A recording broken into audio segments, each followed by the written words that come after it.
Good morning, everyone. We're going to go ahead and get started. Sorry, we're a little late. I think we're just letting people trickle in here on a Friday morning after a big win last night. All right, just want to say welcome back. Thank you for coming to day 2. I'm Lisa Bailey, Director of Safe Communities at Hennepin County, and I just want to welcome everyone, get us going this morning. I know we'll probably have more people coming in, trickling in. We know from lots of folks have told us they're going to be coming in and out during the day, so don't let that distract you. We know people have other lives and things going on. So welcome. I just want to do a quick recap of yesterday for those of you who weren't here. We had a great first day, lots of energy. Yeah, it was great. I'd like to particularly lift up, we had this very energizing youth leadership plenary where there were a lot of people here. What'd you think of that? Was that amazing? I mean, it was incredible. The energy and the comments from these youth leaders was really inspiring, and I think kind of set us up for the rest of the day. Then we had some conversations from the Safe Communities team, so you heard a little more about what's happening in Hennepin County at the county level. And then we went into some, I thought, really terrific breakout rooms. I was able to hit all 4 of them. I thought the conversations that were going on, they were lengthy. I mean, all of them went to the very end. There were some impassioned conversations, lots of great ideas, and lots of connections being made, which is part of what this is all about. It's the relationships, it's the connections. And then we closed out the day with city leaders plenary. We heard from 4 mayors and Commissioner Barnett from the city of Minneapolis, and they had some interesting concepts and ideas, thoughts. I think Anthony Smith's going to talk a little more about that today, about what's happening at the city level and the mayoral level. And we're going to continue that conversation. We just want to keep emphasizing this is the start of a conversation and of a communications and relationship building. And so I think that really set us up well for today. Now we're going to hear more about what's happening at the national level. We've had people flying in from all over the country to talk to us about what's worked, what hasn't worked, what are they seeing in their municipalities or their communities, so we can learn from them and move on together. So I'd like to now turn it over to my friend and colleague, Anthony Smith, who's the Executive Director, as you all know, of Cities United. Mr. Smith. Oh, look at that old picture of me. I love that. Hey, thanks. I got a mic, I think. Is it working? Yep. So good morning, folks. I know folks like to be in the back of the room. I don't know how folks are going to come in, but as we get our guests who are going to be on the panels, folks are coming from all over the country to be with you all, and I would love for folks to start moving up. I know that's going to be kind of hard, but it would be nice for folks to be able to see y'all as they talk to you all. So I just want to ask you all to move up as you come into the space. Again, my name is Anthony Smith, Executive Director with Cities United, and we are excited to be with you all. Yesterday was a great day. Can we give it up for yesterday? It was a great time to really focus in on what you all are doing in Hennepin County and across your county, and it was an amazing time to hear from young folks, hear from elected officials, but also hear from the folks who are doing the work on a day-to-day to make sure that we keep our community safe. I really enjoyed the panel with the mayors. I thought they challenged each other. I thought they pushed each other and really talked about what it takes to create public safety that's just not focused on law enforcement, jails, and detention centers. And that's what we're all trying to push for. We have been partnering with this region for a long time. I see Antonio Smith, who I've been working with for years. Thank you, Antonio. Commissioner Lundy, when he was mayor, when we first heard about Brooklyn Park, I thought I was going to New York. I ended up in Minnesota, but it was a great time. I was telling folks the other day, they used to invite me up every February. Right, they used to say Antonio. So I used to come here when it was cold all the time, but I'm glad we're here at a time where it's not that cold. So we're having a real conversation around how this country needs to move to be different, and we're talking about how cities and counties can really move to address this public health crisis that we have been dealing with for decades. Right, so when you think about the number of young people or the people we lose to this issue every day, it's at the level of an epidemic And it takes us to really address it differently, right? We have been addressing it with law enforcement and with criminal justice systems, and that's not gotten us to where we need to get to. It's actually hurt and harmed communities in a way that's going to take us a long time to heal from and recover. So we need to really start thinking about this as a public health crisis. We didn't start with data yesterday because we really wanted to talk about what you all were doing and the work that was going on. But since 2013, between 2013 and 2022, you all lost 445 people to gun violence in your county. That's 445 families that have been impacted by this issue. This is friends who wake up every day missing somebody that they love, schoolmates, classmates. And as you can see, everybody had a bump in 2021 during the pandemic. There's a new article out on New York Times that talks about the impact of COVID on gun violence. And it talks about how many of us are impacted by where we live and the blocks that we live on. So if you get time, check it out. It's a great data piece. But this is where we should always start. But we should always remember that every number on here is a person. Every number on this screen represents somebody's loved one, somebody's brother, sister, father, mother, uncle, aunt. And if we truly want to address this issue, then we've got to be different. Also in your data, we see who this happens to the most. Of the 445 people who you all have lost to gun violence, 316 of them are Black. So when we talk about Black and brown folks who are disproportionately impacted by this issue, the data tells us that every day. So when we talk about who we work with and who we are looking for, who we're trying to support, then we got to be clear about who that is. It's also impacting Black males. 385 of the folks who we lost were male.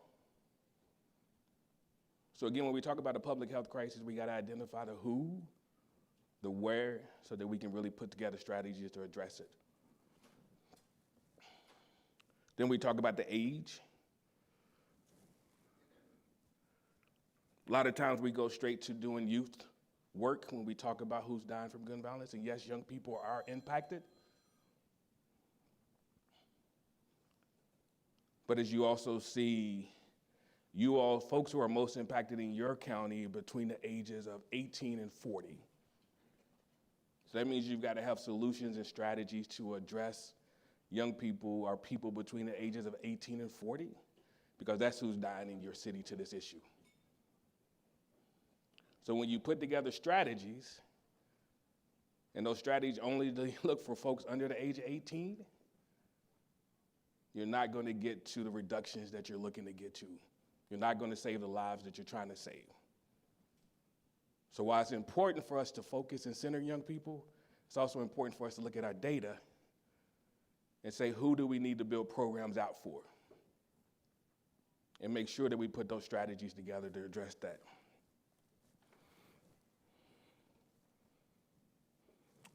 Also, again, talking about race, 295 of the 445 were Black males. And I'm just really emphasizing who, right? So if folks get upset with me because I'm talking about Black males in this room, you can't, because that's what the data is telling us. In your county, that's who's dying by gun violence. I'm not saying other folks are not impacted by it, but disproportionately, Black men are dying by guns in your county at an alarming rate. And that's the same across the country. And if we truly want to address this issue, that means we got to truly care for and put together strategies for those who are most impacted by this issue. By age again, we're still talking 18 to 40. And as you just look through this slide and you look through the numbers, you get to understand like who we're talking about. And before I go farther, I just want to take us a moment to pause for that 445 people that we have lost, that we lost between 2013 and 2022. We did not put up 2023 numbers and 2024 numbers because I think those are still coming in and we just didn't have them. So let's just pause and take a moment of silence, please.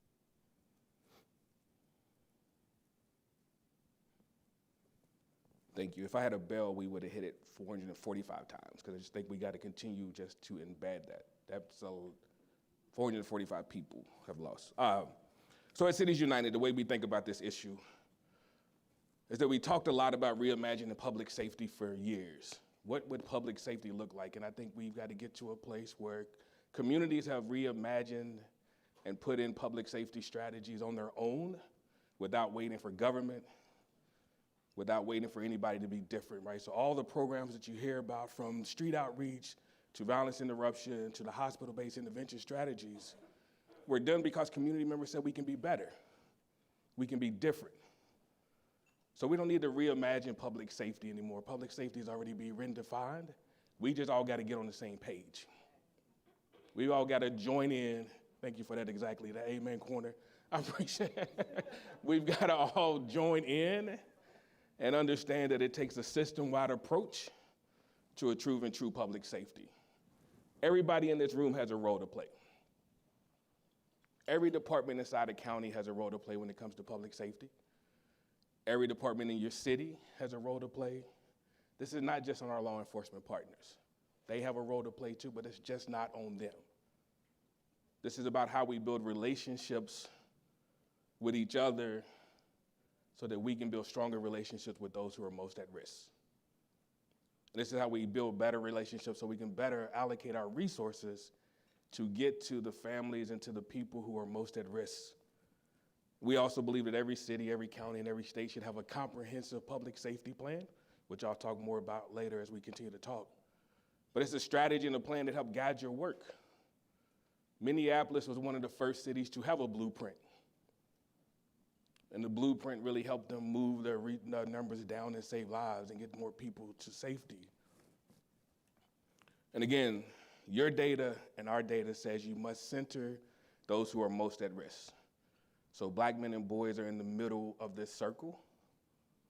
But what we're saying is they need support from all of us to get this work done. From folks who work inside of city government, public safety representatives.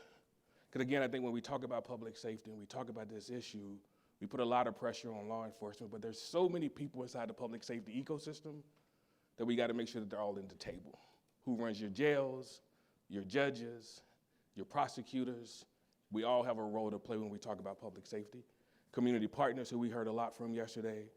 National partners, who you all hear from today, who we brought in. Community-based organizations, school systems have a huge role. So I'm hoping folks from the school system have been in these rooms for the last 2 days.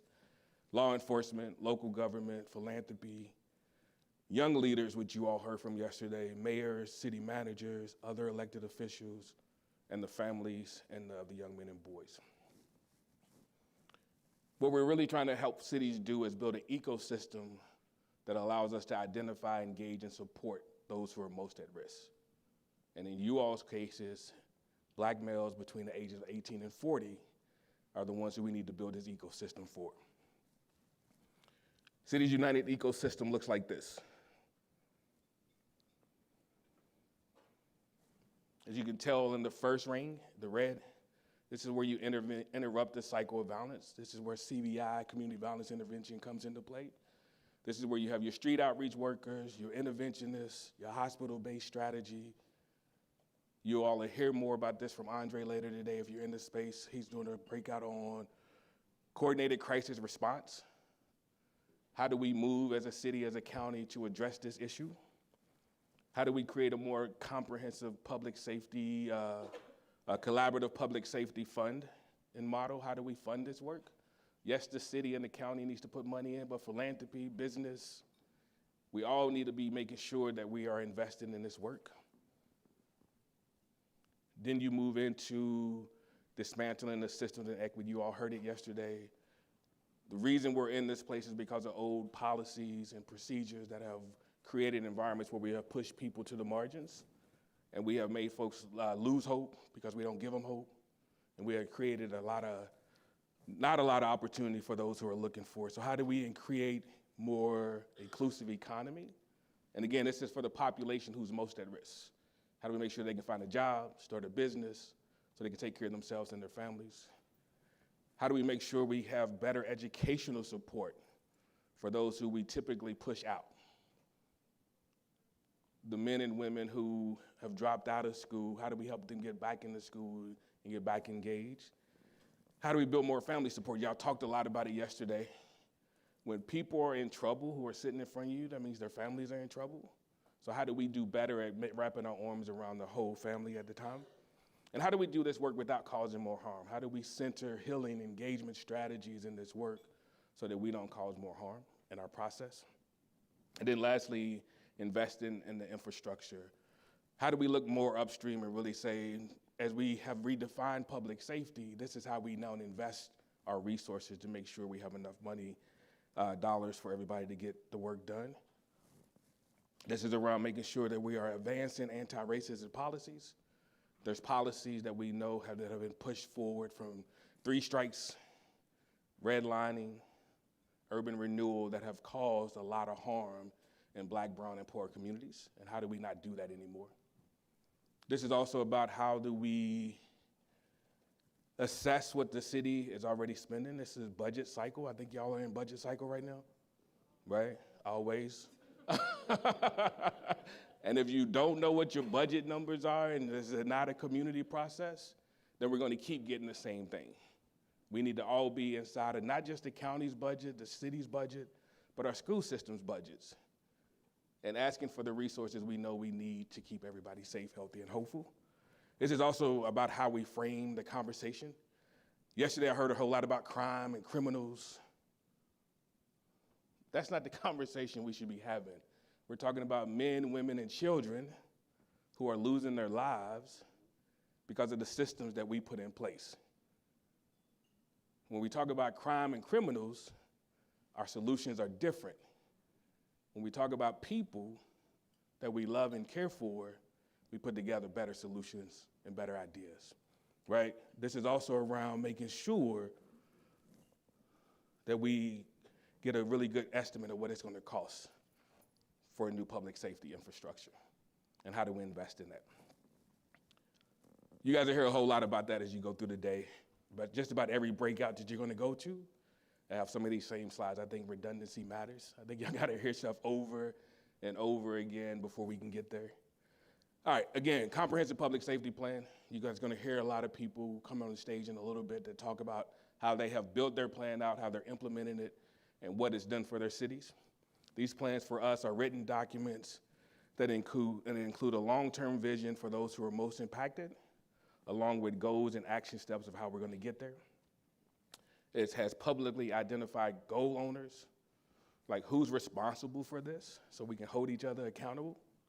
We put a lot of stuff out on the table all the time with these big ideas, and we never say who's responsible, so nothing gets done. And this is a way for us to check ourselves and get stuff done. It's developed in partnership with key stakeholders, community government, philanthropy, business, and most importantly, those who have been impacted by violence. And when we talk about folks who have been impacted by violence, I'm going to be real clear that we're talking about both sides of the guns, right? We're talking about folks who have been shot and folks who have shot somebody need to be in these rooms with us. And it's not always easy to bring folks who have harmed somebody back into a space, but that's the hard work we got to do as a community, because we got to give folks second chances, and we got to allow folks opportunities to restore themselves and renew themselves. These comprehensive public safety plans are living documents that adapt based on what's happening in community. They are community informed by data. Seems like my slides got messed up a little bit. This living documents are adapted by what's happening in community, so community needs to be under that first bullet. And then they are informed by data. They're accessible by the whole community. They guide our collective work. It's how we hold ourselves accountable. And again, this is what we use when we go into the budget conversation, right? So when we're talking about budget, this is how we talk about a budget. It's how we define public safety, and it's focused on those who are most at risk. And when we talk about how we get there, Cities United created a roadmap to help cities get to a place where they can plan, develop a plan, implement a plan, sustain a plan, and evaluate a plan. So we walk you through 5 stages to help you get there. We were supposed to do some of that tomorrow, but we had to cancel that because the numbers were low on the sign up. But we'll be back in Hennepin County to help people put that together because we think it's important for everybody to have that plan and have that strategy as we move forward. So this is what we believe public safety looks like in cities. We believe it's the responsibility of all of these people to create public safety, and we believe we need to focus on those who are most at risk. So today you're going to hear from a lot of our partners around the country who are leading in their cities, who are leading in their counties, who are leading at national level to really help us kind of get grounded in what this looks like. And our hope is that you all will see some of the opportunities to bring in and fill some of your gaps that you might have in your city and in your county, that you build new relationships with folks who can help you think about your strategies and think about your work. And when I think about the folks who are going to be on this stage and who are presenting to you, these are national experts who live and breathe this work every day, who have been impacted by it directly, who have caused harm in their past, but have found their way on the other side to say we can all be safe, and I have a role to play in it. These are folks who I look up to. These are folks who I admire. These are folks who help us all create a better country that we all want to live in. So with the first panel, I want to bring up Sanithia White, who's our Director of Strategic Initiatives, to introduce the panel and get you all ready for the folks. So can we give Sanithia a hand as she comes up?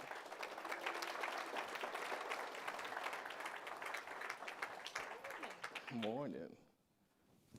Good to see you. See you too. All right, good morning. Gotta warm up. Okay.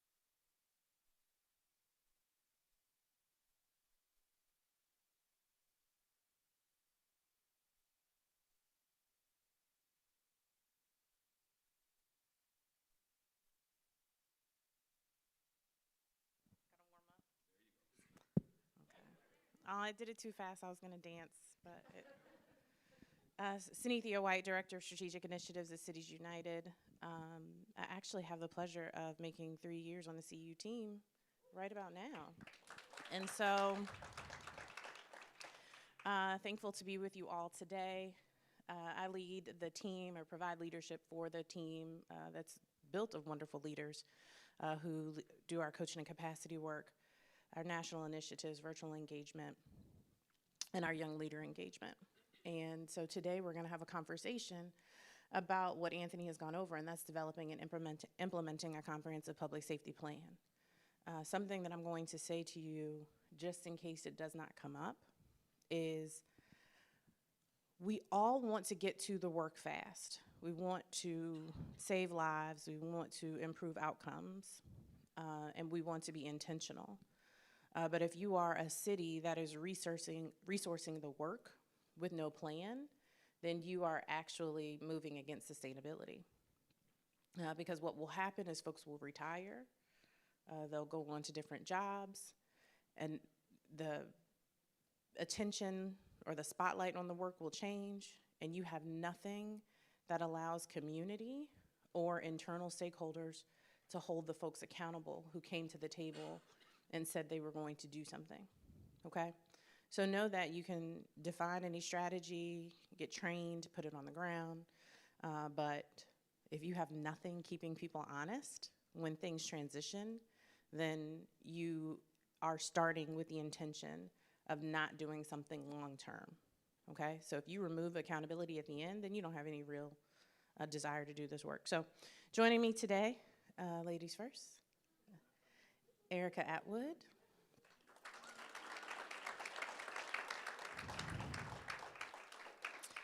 Malcolm Cunningham.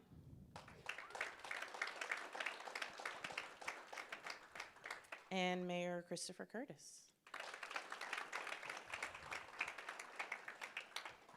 Not swinging. It's not swinging. We thought Erica's legs were going to swing. I'm a little vertically challenged. All right.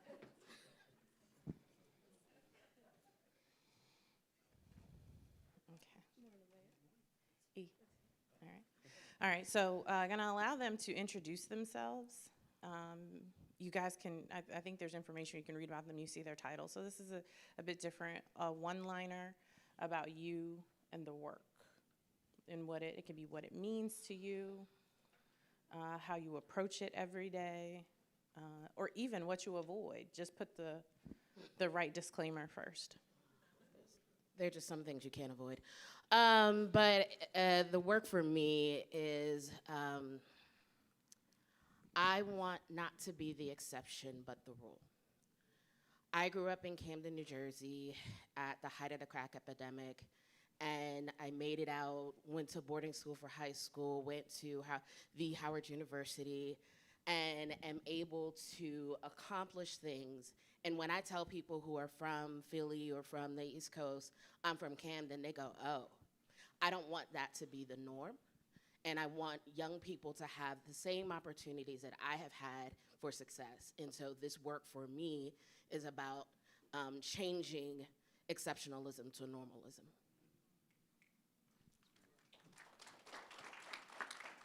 I think it's going to be hard to follow you for this entire panel, probably. So Malcolm Cunningham, Director of Mayor's Office in City of Toledo. I believe my work is informed by a touch of survivor's guilt as well. I lost a decent friend of mine that I played football with my freshman year. And it was something that grounded and informs my work every day. There isn't a day that goes by that I don't think about him and I don't think about the possibilities that were lost when he was 15 years old, you know. So that's the work that grounds me. I am often having to do the internal work to ensure that I'm supporting myself and supporting my team, even as we navigate these situations again and again and again and again, in order to ensure that it never happens, and in order to ensure that we can bounce back, that we can be resilient in the face of this structural violence, this actual lived violence. So that's what grounds me. That's what gets me going every single day.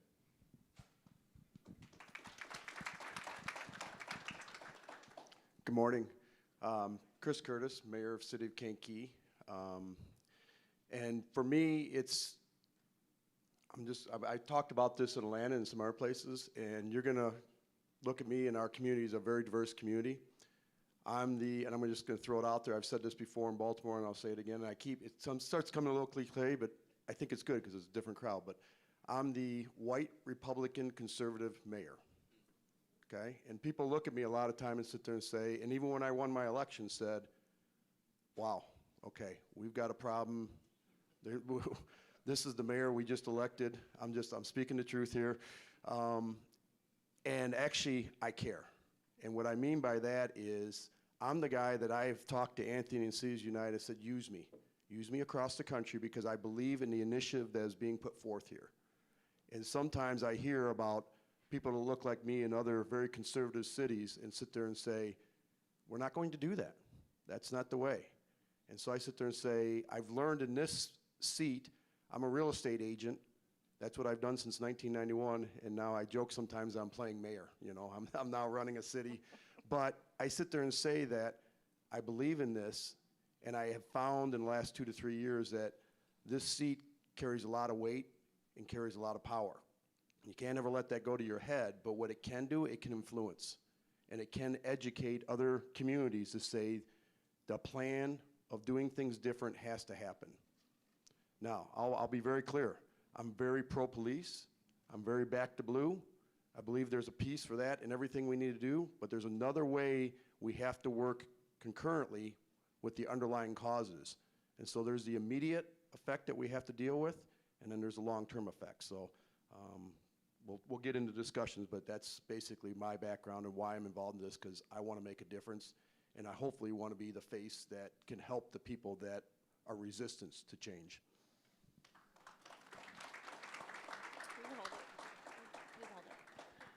All right, so as Anthony said, each of the folks on the stage are at a different place in the development and or implementation of a comprehensive public safety plan. So if you look at it as a line, we have folks who have worked through it, built it, completed it, implemented, and left it in good standing, right? Because that's the big thing. When you leave, does it go away? Remember what I said initially? That's another thing. When you leave, is it still there? Because people leave. So Erica, as you started doing this work in Philadelphia around the development of the Comprehensive Public Safety Plan, what was the foundation or the first thing that you knew you had to do? So for context, I've built or been a part of the team that's built 2 safety plans under 2 mayoral administrations in Philadelphia. So worked in both the Nutter administration and the Kinney administration, helping them both build their plans. One of the things that I learned, and it's really, and I know we're gonna get more into this, was we can't do any of this work without the communities that are impacted by this violence. We don't know what the true needs are if we're not talking to them, or what the true issues are if we're not talking to them. That was one of the first things that I learned. And that was what I was chiefly responsible for during the implementation, the development and implementation of the our strategy under Mayor Nutter. We were focused on North Philadelphia, which has been a neighborhood in the 22nd Police District that has chronically been vulnerable to gun violence and all the things that come along with that. And so it was really getting in the neighborhood, getting to know the folks there. I'm not a North Philly girl, and so I couldn't go in and assume. I had to go in and learn. And so that was one of the first things I had to learn is what are the dynamics, who are the people, and what is the culture of the neighborhood to make sure that the work that we do and the people we meet are sustained in this work. Malcolm, tell us a little bit about where you are in your journey and what is or has been or continues to be critical for you. Yeah, absolutely. So we're actually approaching the end of our planning period. Right now, we've been planning since August of 2023, began convening a group of stakeholders from across the board, including centering community. I think what's been most critical for us is shifting the norms of those that are in power, whether we're talking about social service agencies, whether we're talking about public safety, whether we're talking about the administration, to actually honor and allow for community voice to be centered in the planning process and for them to be comfortable with receiving direct and often harsh feedback from community. It's not something that is typically done within my city. My city, in some ways, will shift existing things in order to tag on whatever the urgent need is of that time, right? So if you're a community-based mental health agency, perhaps you're gonna add violence to the end of your RFP in order to ensure that you're saying you're addressing violence, right? So we really had to shift that sort of norm and get the folks that are typically in power to actually honor and listen to the voices of those that have been most impacted. That's been really critical for us. Mayor Curtis, one of our roadmap cities, your thoughts on ground level work and getting the plan done? Yeah, we're. I like to use a lot of sports analogy. I feel like we're in the first inning right now.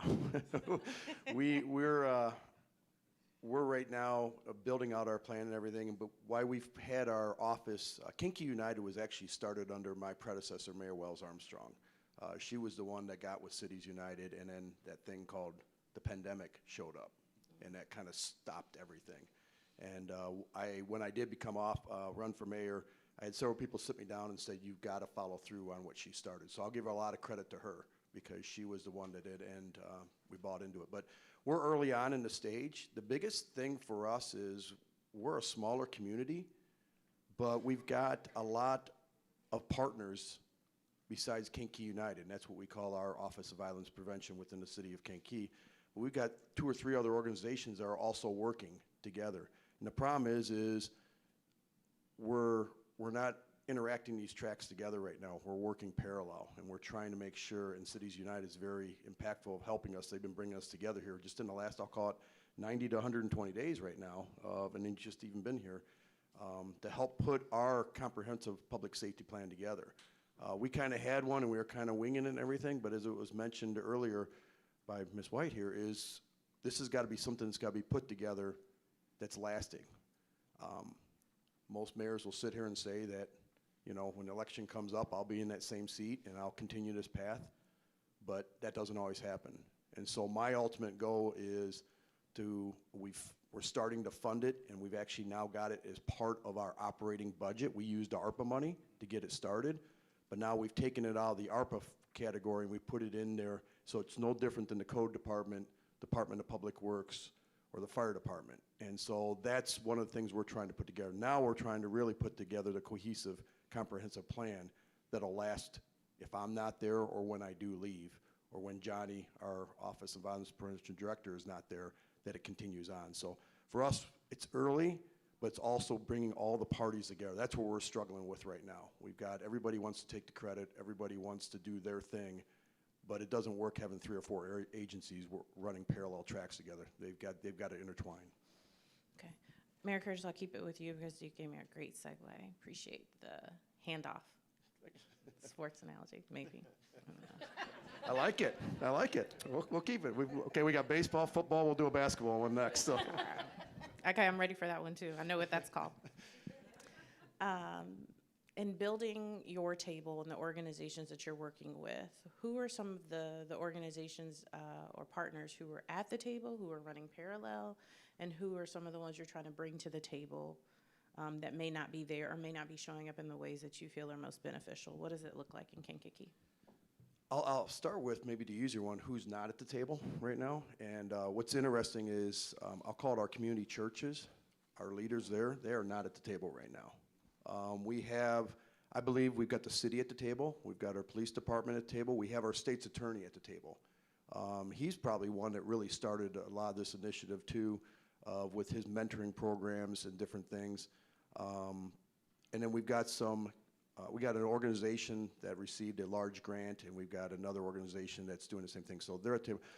So we've got that. I think we're missing, I looked at Johnny out here because she knows this better than anyone, but I think the school district's missing a little bit right now.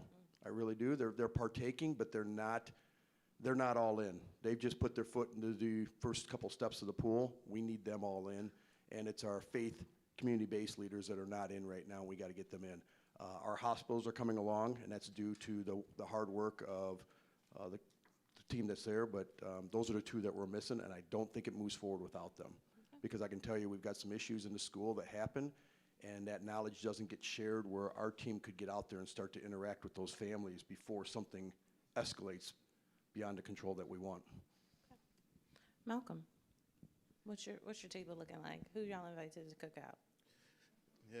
I was trying to think of a Jali-ally analogy, but it's a weird sport that I know nothing about. I think we're doing a pretty decent job of bringing the right folks to the table. So we do have community-based mental health. We have health systems, public safety, mayor's office. We have a group of mothers that have lost their children to gun violence that are centering the Victim and Survivor Services Working Group, a number of social service organizations, some faith-based leaders, youth. I mean, absolutely critical to have youth at the table. You know, what I think we're grappling with in some ways is planning fatigue, right?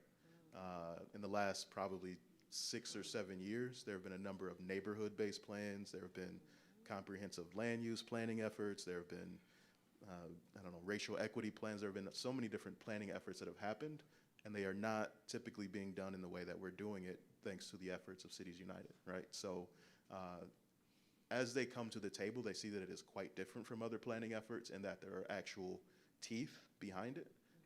But we have to, in some ways, convince folks that this isn't just another planning process, and we also have to, in some ways, tie in those initial early wins so that they can see the value in it. So if anything, I think the challenge with bringing folks to the table for us has been addressing that planning fatigue, getting them to honor the work that's currently happening while also still acknowledging these initial planning efforts that have happened. So.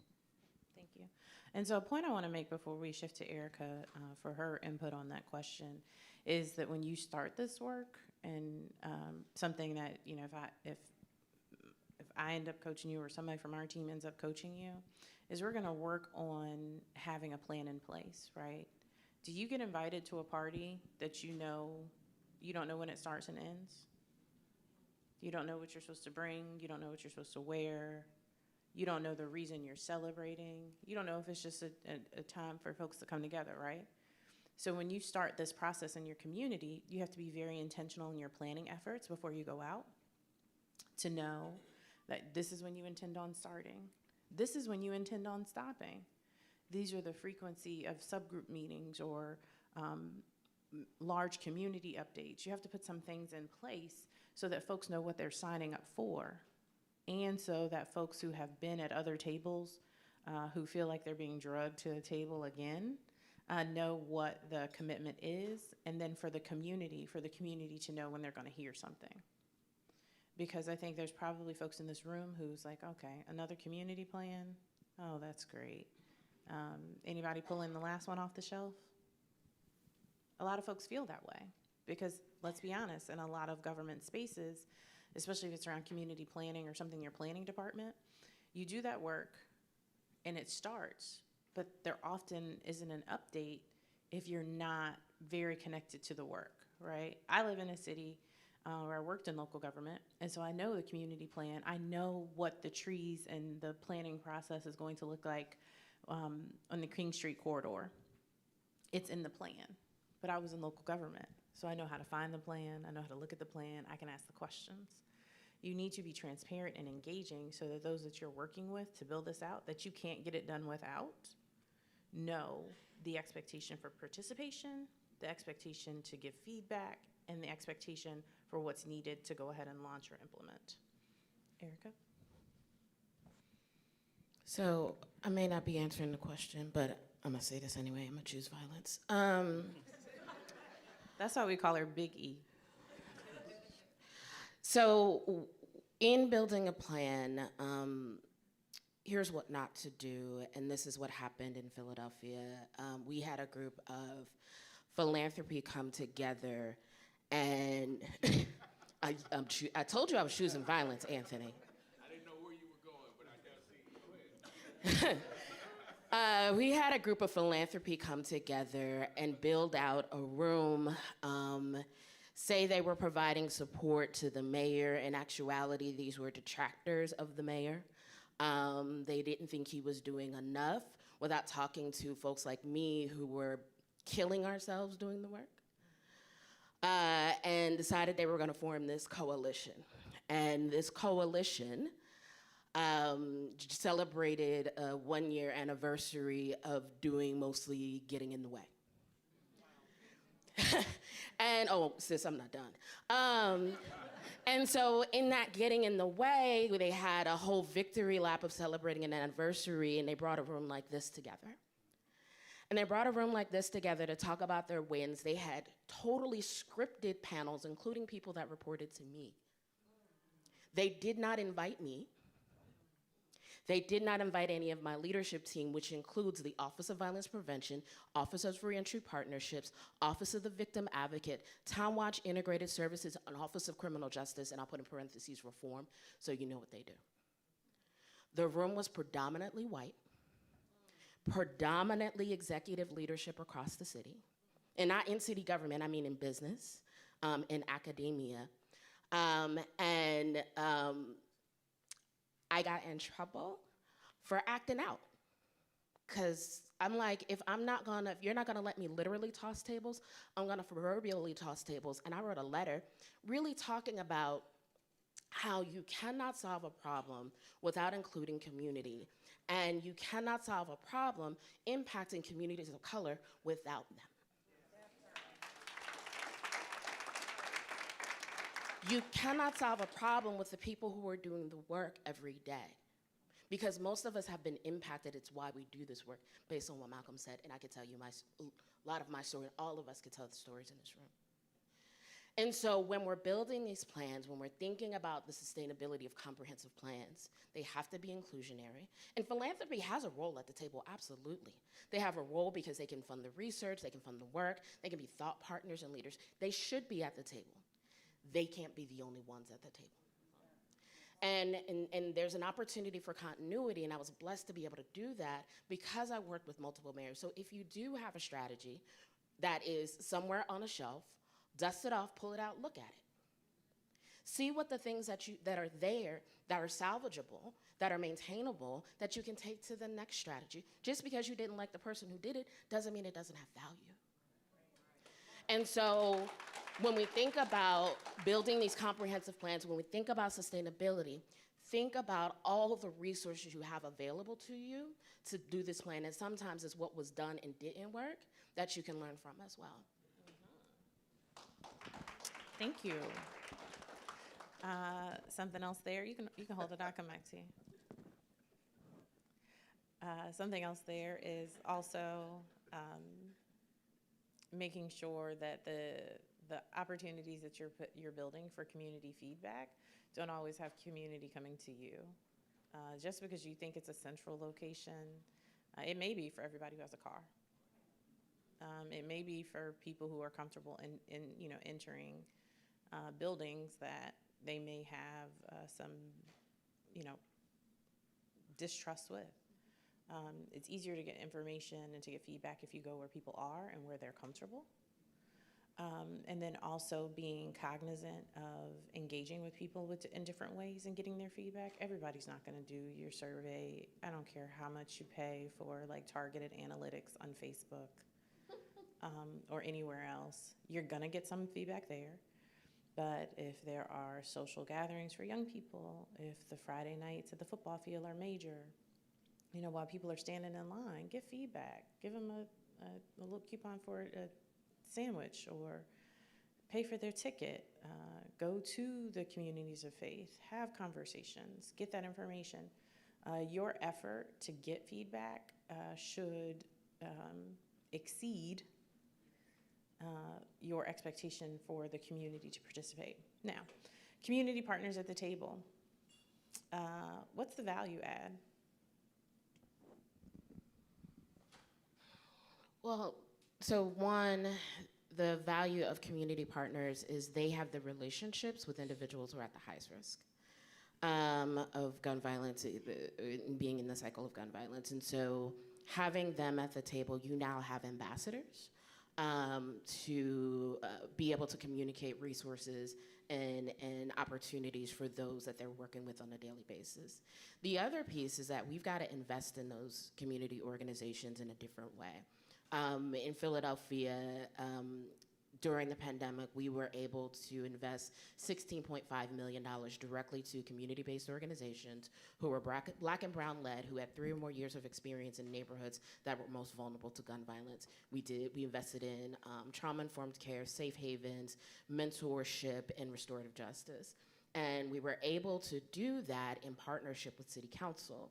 And that grant program is now in its second cycle with only one person that was not renewed and more folks added on. And so there's roughly 40 organizations that we're funding with about a total of $25 million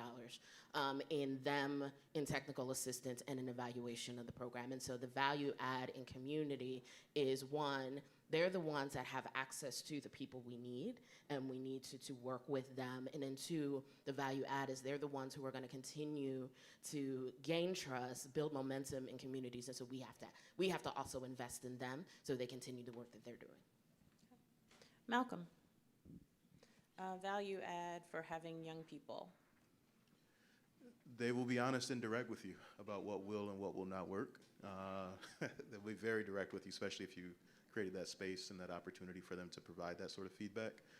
And also they are able to identify emergent issues that we perhaps are not as familiar with so that we can get working on it and we can get them resourced up and give them the proper support so that they can then go out and do the work themselves. So definitely critical to have that voice and that perspective because everything is emergent, thinking about social media in particular and the impact that has on violence in community. So considering that is pretty critical. Mayor Curtis, and building that table, the value add for governmental agencies, cities, departments, et cetera, in your planning process. It's convincing my aldermen to spend the money and spend it in areas that they don't want to spend it. And what I mean by that is he's a dear friend of mine. He's an alderman, but he lives in the, we'll call it the higher median income area, and we're investing a lot of money in infrastructure very purposely in our toughest areas. And I'm doing that to try to raise and give some influence into the areas that have been ignored for a long time, because economic development is key to this. We've got to give better opportunities. You know, one of the greatest things that can, you know, raise you up is creating generational wealth is home ownership, right? Okay, ideally you have that home, you own it, you pay it off, hopefully after 30 years, you pass that down to your kids, they use that for a larger home or another home, and it continues on. We've seen that happen in cycles all the way. So I'm investing infrastructure there, but then I get pullback from our council members. Why are we spending so much of our money here and not over here? You haven't given us anything in 3 years. And I sit there and say, well, it's purpose. We're doing it on purpose, because a city can't rise up and you can't reduce crime and violence if you only pay attention to certain areas of your town, okay? I'm doing the opposite now. I'm sitting there saying we gotta bring a grocery store to the food desert area. And if that means we gotta give away all the sales tax and the real estate tax to do that, so be it. Because that's just going to lead to a better neighborhood, better resources, so that you can get some food instead of having to get that gallon of milk from Dollar General because they're charging you $5 instead of the normal grocery store. Well, it used to be $1.99. Everything's expensive now, but so for us, it's convincing some of the old council members that we have to change our ways of where we invest our money. Even trying to do some incentives to black and brown businesses that are trying to come up, and then we're sitting there saying, why are you giving more money to help them through the TIF programs and everything, but yet you're not helping this over here? Because we have to build that part of our community up. We have to give the jobs, the opportunity, the access to it. And so I'm using my position to kind of force it, I guess, more than anything. It comes with some blowback, but I believe when it works, and it will work, they'll be right there and sit there and say, well, boy, isn't that the best thing we ever did? And I'm like, that wasn't what you said 2-3 years ago. Can I add something to that? Absolutely. Because I've been there, Mayor. And I'll be the one whispering, I told y'all so. So the other thing that I want to say, from kind of coming from a position of leadership in government, and feeling the pressure of having to solve this issue because public safety was in my title, there is a responsibility across systems in government for this issue. It can't just be on the back of your offices of violence prevention or your public safety departments. It can't just be on the backs of law enforcement. Like, there's not enough hearts and minds in those departments to be able to accomplish an issue that was created decades ago. And so if your health departments are not at the table, if your behavioral health is not at the table, child welfare is not at the table, transportation, infrastructure, and planning are not at the table. They've all got to be at the table, and you've got to build performance metrics for everybody that has an impact on how much money they get from the budget, if that's what it takes to get them to act right. It can't just be on, because by and large, offices of violence prevention are under-resourced and understaffed. We know the struggles law enforcement is having with staffing up and maintaining and keeping folks. So you put it on the backs of the two departments that are struggling the most to stay afloat. Y'all, we're not serious. We're not serious. And if we are serious, then everybody is responsible for it. Everybody's got to put 5 on it. And if you don't, then your money's getting taken from you. We're going to put it someplace else with the people we know are going to invest in this work for free.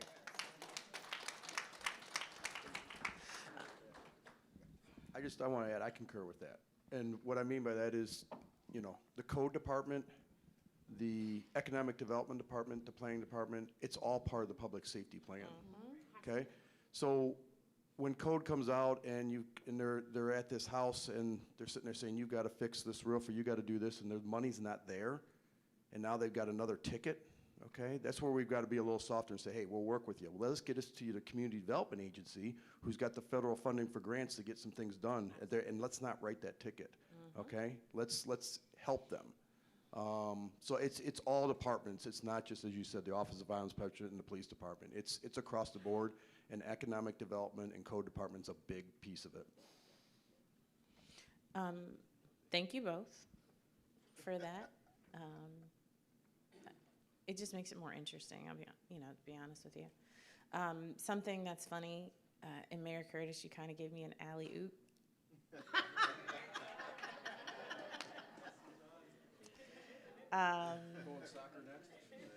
No, my son plays soccer. I have no idea what's going on.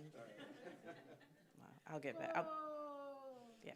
Yeah. So a funny thing about the picture they have on the slide of me, and probably the one in the book, is I was speaking somewhere in my home community, and I was talking about the image that Anthony showed earlier, which is our Reimagined Public Safety Framework, right?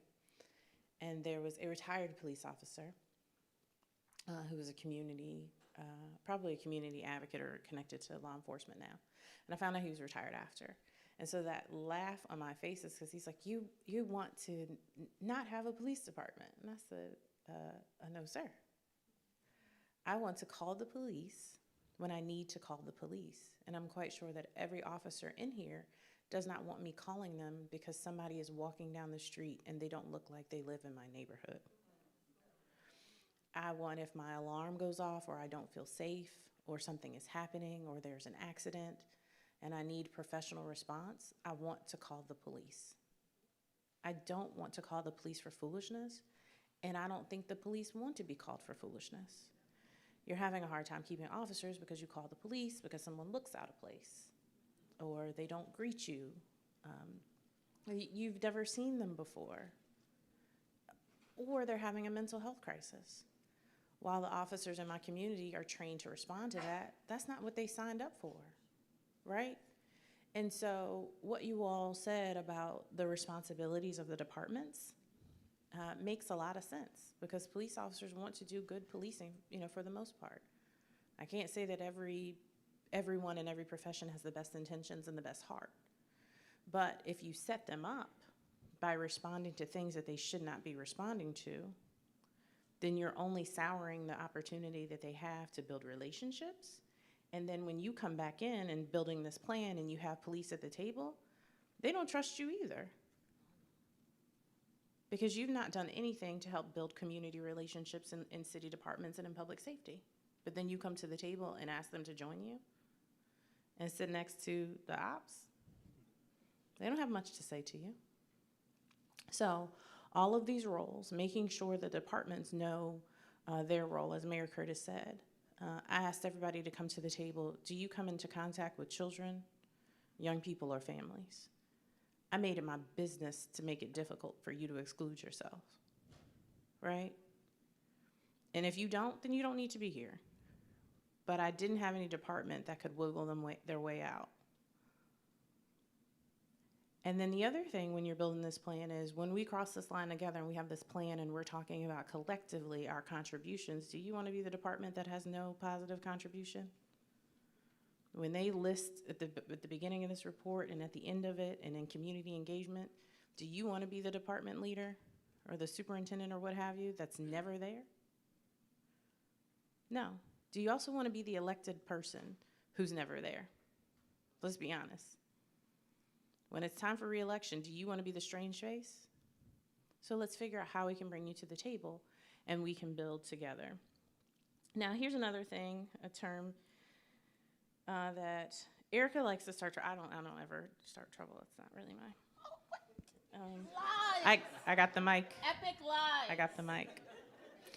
And so when you also talk about bringing young people to the table, we have children. I'm a certified street like sidewalk kid. Okay, my grandmother was barely 5 feet, and she could do the teat or the look, and I was good. Like knees buckle, shook. Right. I didn't play with her. That's not every kid. And that's also not every kid that needs to be at the table when you're talking about working to young people. I don't need you only looking for the young people who dress up nice, sit up straight, come in, greet you properly. I need your reflection of young people to look like the young people that you are building in community, in diversity, not just in skin color and neighborhood, but experience, okay? Because if you bring what I call shiny kids, and I was a shiny kid, because I just didn't play with her. If that's all you bring to the table, what type of solutions are you gonna have? Right? Now, here's the other thing. When you bring the young people to the table with lived experience, adults, what you cannot do is say, well, he doesn't arrive on time, or she curses, or she does this, because you're automatically looking for ways to cut corners and cheat the young people out of their right to participate, and you're also being a lazy adult. Okay? If you're working with young people, some of you are sitting here not because you never did anything wrong, you didn't get caught.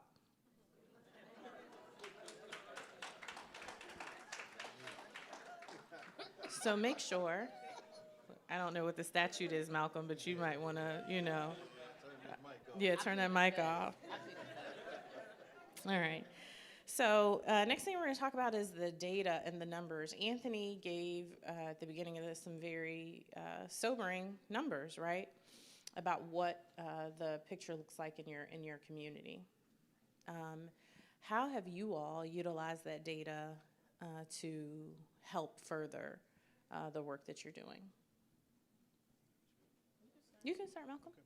So I think about data in a number of ways. It is the overall number, but it's also critical to look at rates and understand the relative risk, I guess you could say. I'm a public health guy at this point in my life, not the old days anymore at all. So think about some of those public health metrics that can be used to better understand risk of exposure relative to other populations. I think that's been helpful for us. I also think a lot about geography, right? The geography of violence and of factors that are connected to violence within the built environment. I'm getting very wonky right now, I'm sorry. But we think about blight, we think about redlining. Most of us at this point can actually access fairly modern and useful sources of data from the past, and you compare that, or you can work with your public health department to take a look at some of those possible correlations or associations between gun violence and a redlining, gun violence and disinvestment, gun violence and household median income, right? And you can start to make the case because there are fairly clear connections around those things, right? So I think one of the most helpful things is combining different sources of data in order to better understand the connections or the associations between things. Okay. Mayor Curtis? The numbers part is always, in my opinion, it's the most difficult part. Okay, you can take some statistics and you look at them, number of victims shot, number of homicides, number of guns recovered, crimes, different things. And we look at those and we look at the areas and everything, but a lot of times I wonder, and this is the hardest part as we're getting into this and trying to learn, the work that we're doing, is it reflecting in the numbers? And we just don't know. But maybe it's reflecting because the work that's being done has prevented that shooting. Maybe it's prevented that homicide. But that doesn't show up in the numbers, right? I'll use City of Kankakee. We had a reduction. We were down to, I believe it was 25 victims shot last year. And I've always said it's not a good number, but that's a win in our book. And that's horrible to say that, but that was. But I wonder if we weren't implementing what we're doing right now and trying to put together, what would that number have been? Could have been 43, could have been 25 still. That's the number we just don't know, and that's the hardest part as I try to gather this. What I will say, though, is just as Anthony, and he shared numbers here that's happening locally and everything, our statistics match up exactly with those numbers. And what I mean by that, it's 100% black and brown men that are being shot. There's some females in there, but it's a majority black and brown men being murdered, shot, and being the victims here. What's interesting is we came off and said that it should be in the range of that 12 to 24-year-old age group. It's when a 12-year-old, a 13-year-old, a 14-year-old is shot and killed, the community cries out, what are you doing? They feel the, but we've got a lot of what I'll call 28, 30, 32, 38-year-old men that are part of that. Okay, it's happening. For some reason, the community doesn't cry as loud when that happens. That's kind of scary to me. I get it. When a child dies, nobody ever wants to see a child die. But what's the difference between a child dying and a 32-year-old male, too? That's just can be just as traumatic to the community and the family there. So that's been sobering with some of those numbers there. But targeting, using those numbers where it's area, but it all relates to what you're all seeing. It's in that black and brown community, and it's where for me, it's trying to understand the work that we're doing. Is it succeeding?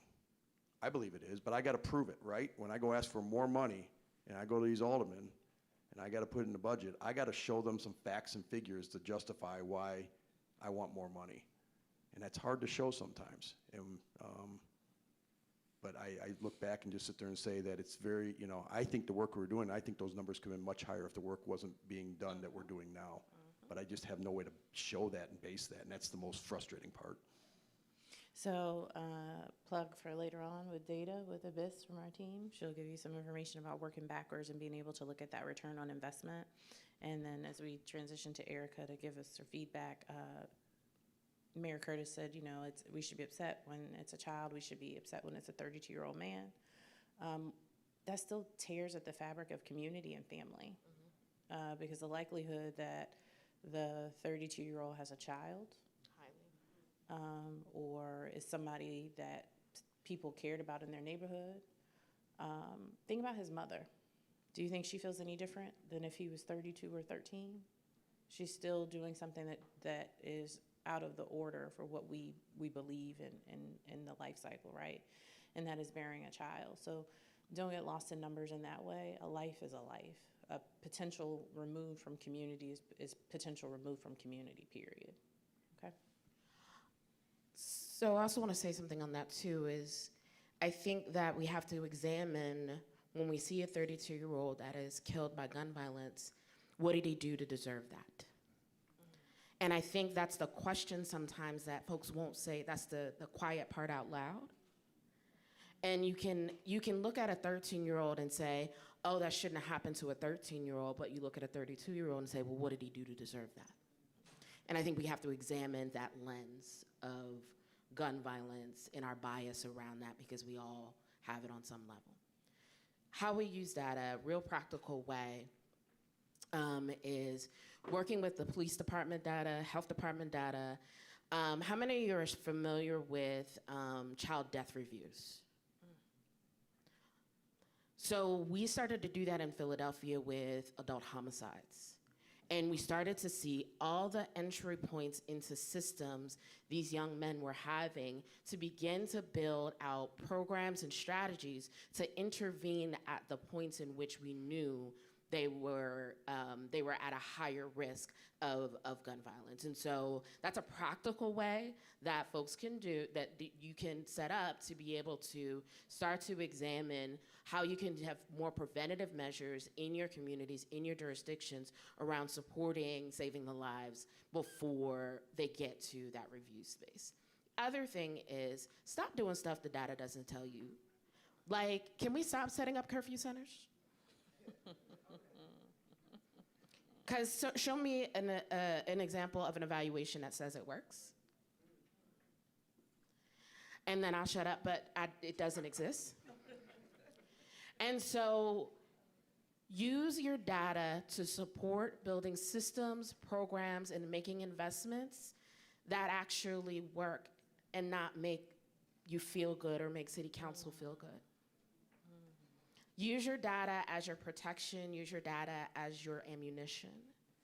And stop, oh, can I curse now? I ain't gonna stop you. Stop shooting that little shit. Harlem Nights reference. So let's, so just utilize your data and make it make sense. So as we close out, something that's super duper important about this work. Oh, you gave me, I didn't know I had that much time. I was going to keep us on time. It's on time. At 25? We started later. All right, I'll take it. I'll take it. Now my feet are swinging.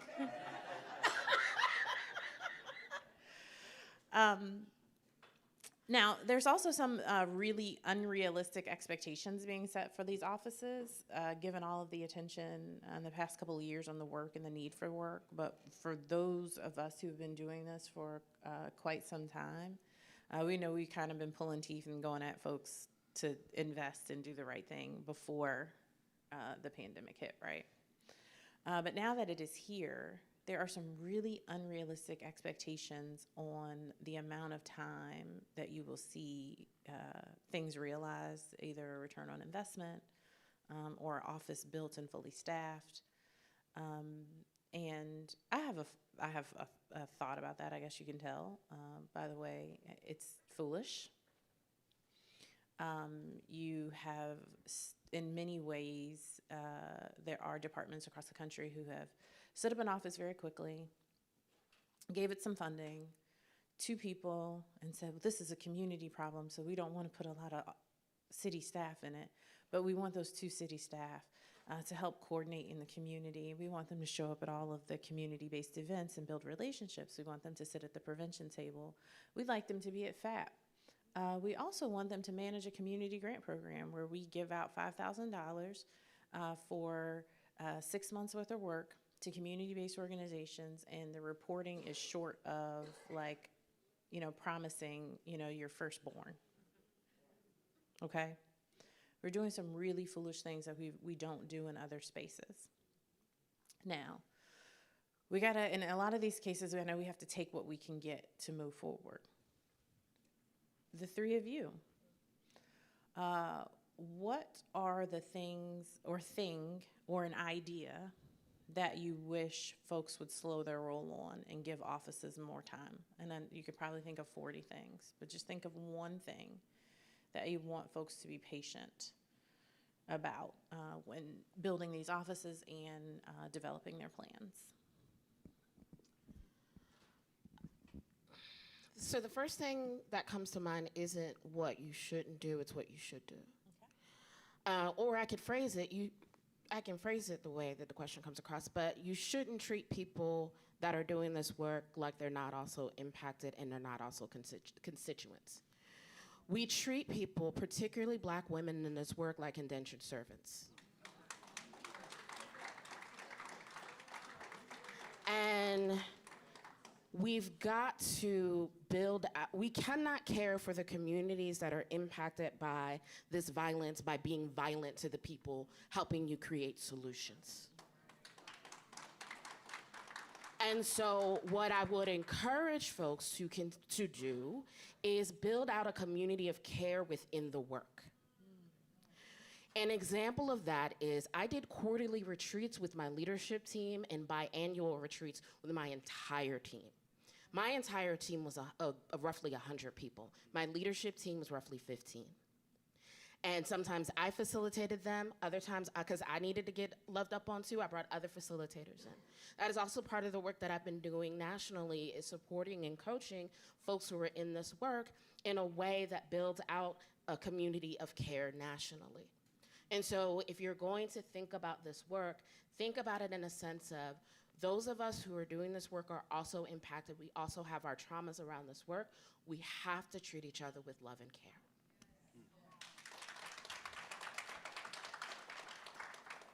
I was going to say the exact thing. Line for line, that was an alley-oop to you. My bad, Malcolm, my bad. Yeah, I think it's the timing in general that it takes to build out the appropriate staffing structure. The need for intensive technical assistance and support from experts from around the country, and having a community that is willing to invest in those things can be a challenge, can definitely be a challenge, because there's this sense of ownership, there's this sense of feeling the need to invent the wheel so that it's Toledo specific as opposed to adapting.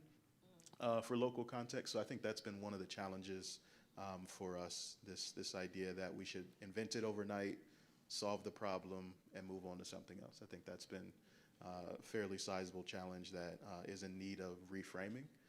Certainly the self-care piece, it's critical. We're exposed to so much vicarious trauma that activates our own stuff every single day. And yeah, like you said, in some ways, we're expected to do all of the parts of the work, right?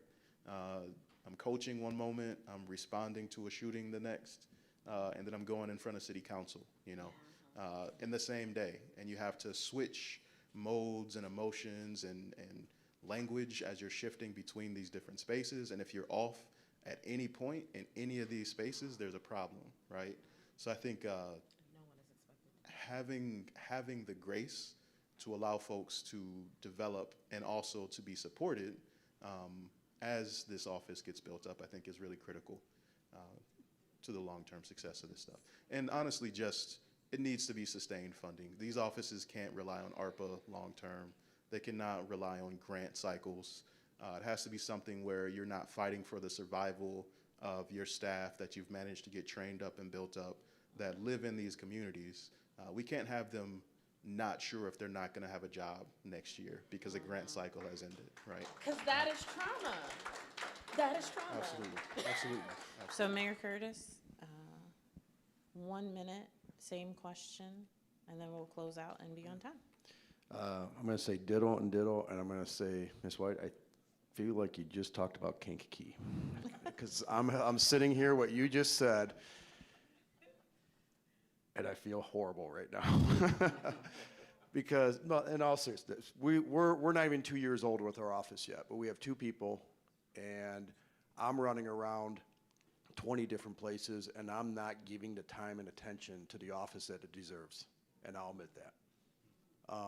And we've got to change that. So there's funding there. It's not enough. We're going to put more funding there.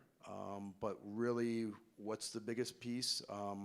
Giving the support and the ability for that office to survive on a daily basis, and just the health part of it. And I really don't have an answer right now, except for that I feel I'm part of the problem right now, and I'm going to think about this long and hard as I fly home on a plane. That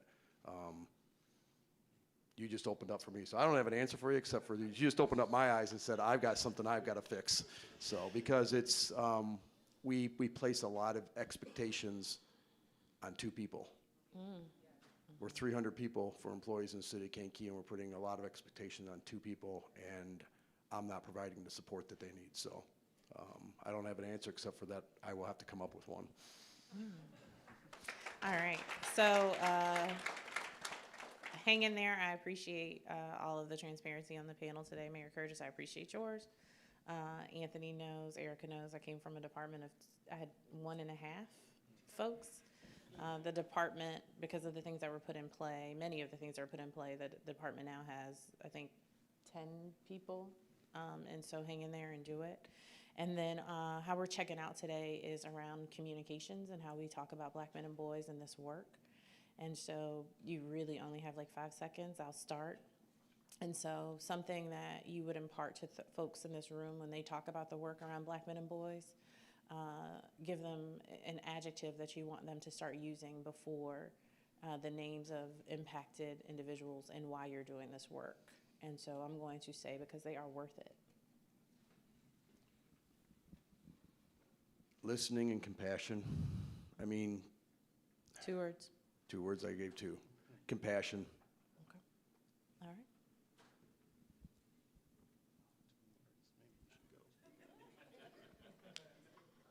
Full potential to thrive.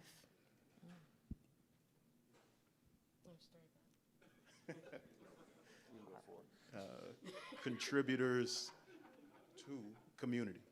Okay, so compassion, worth it, the ability to thrive, and their commitment to communities. As you talk about the work that you're doing on behalf of Black men and boys and their families, whether or not, as Anthony said, some are committing the crime or victims of the crime, please don't penalize all Black men and boys, and please don't speak of them in ways that does not bring life to their situation in their community. Thank you.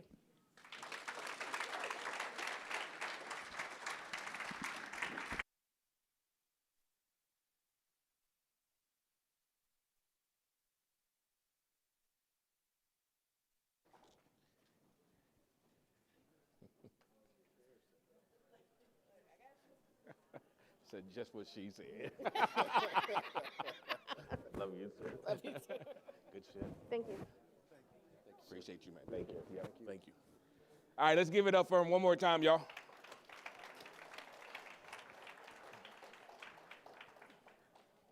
It's really important when we can have open and honest conversation. And I appreciate all of them so much, but I really want to shout out to the mayor for recognizing where he's at and what needs to be different. Is my mic on? Can we, so I just want to thank you all for that. Before I bring up the next panel, I want to do something quick.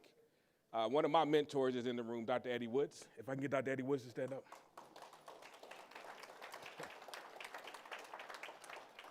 He runs an organization in my city. You won't see him on the stage, but he's going to do a breakout. He runs an organization in my city called No More Red Dots. And when I worked for Mayor Fisher as a one-person shop that grew, it has grown, when a homicide happened or a shooting happened in our city, I used to get a text message every time it happened. And when I got that text message, I would have to wait for the next text message that would come back and say whether the person survived or died.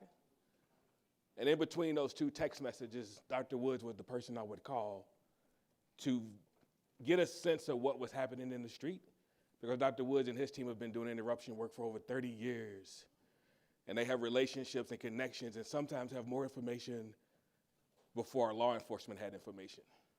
I had access to the chief and everybody else, but Dr. Woods was my first call, and that's continued to be one of my first calls as I do this work. So I just want to honor my man while he's in the space. So.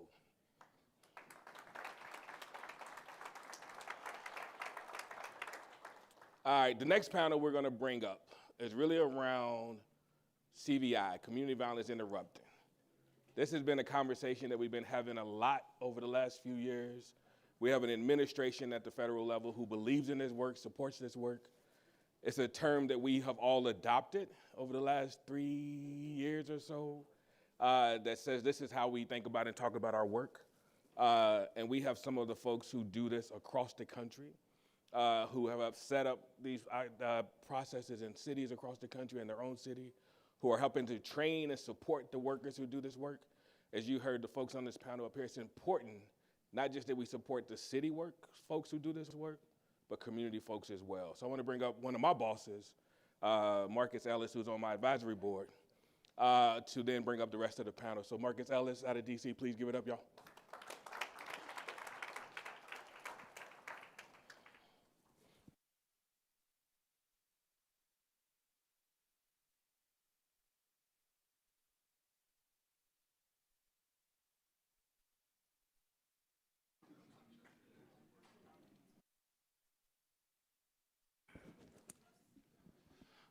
All right, good morning, everyone.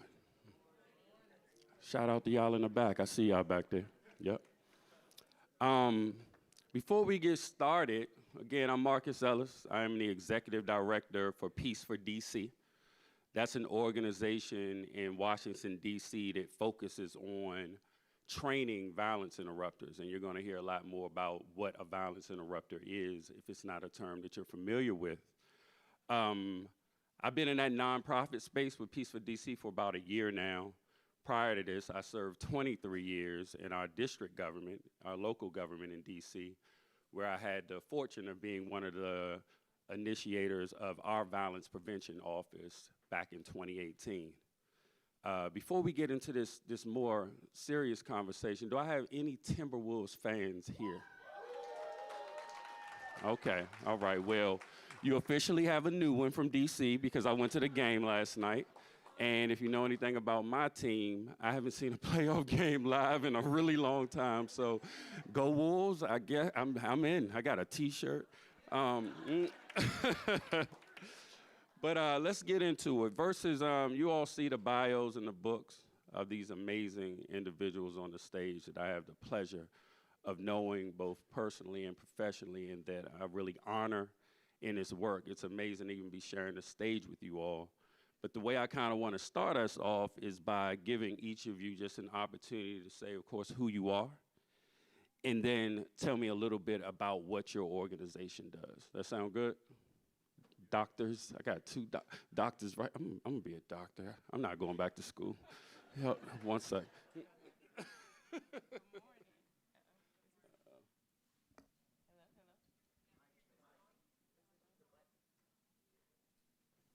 Hello? Okay. All right. Try again. Good morning. Morning. Morning. I'm Dr. Monique Williams, and I am the executive director now at Cure Violence Global for about a year. And our organization, of course, we're like a legacy organization in this movement to, address violence utilizing public health epidemic reversal strategies for intervention. And so, like Anthony said, we've been around probably 20, 25 years now in helping cities and municipalities around the nation and around the world set up these infrastructures for violence reduction. Prior to this, I've had a little bit of experience everywhere in the academic space, in the government space, but I am, to my core, a violence prevention researcher and practitioner. And from a personal standpoint, being brought into this work just by way of being from a community impacted by violence and always wanting to grow up and create a space for kids who are coming along in the community that I grew up in to have different experiences than I did. Thank you. Man, it's every time I come into a space with different stakeholders, I count it first an honor and a privilege. I don't take it lightly, and I just applaud each and every one of you for the sacrifice you make to dedicate your life to this body of work of saving others' lives and making other people have a better quality of life. And that's just so commendable. My name is Dr. Chico Tillman, and I'm the executive director at the CVI Leadership Academy at the University of Chicago. Yeah. Just to give you some historical context, this is a relatively new program that was birthed because of the situation surrounding George Floyd, because of the pandemic, because of everything that was going on in our world during around 2020, 2021, 2022. A group of us called the Black and Brown Peace Consortium moved the president, the government, to allocate ARPA funding, to give resources down to the ground. And in doing so, we felt the urgency to prepare people to receive this enormous amount of funding that was historical and never received in Black and brown communities. So we created an executive leadership program in the top. Now that's the thing that we did super ambitious. We picked the top social science school in the world to put a Black and brown academy. And also, we were even more courageous and ambitious to think that we wanted to raise the money so Black and brown people doing this heroic work can go for free. And we had our first inaugural graduation in February, hosted at the White House.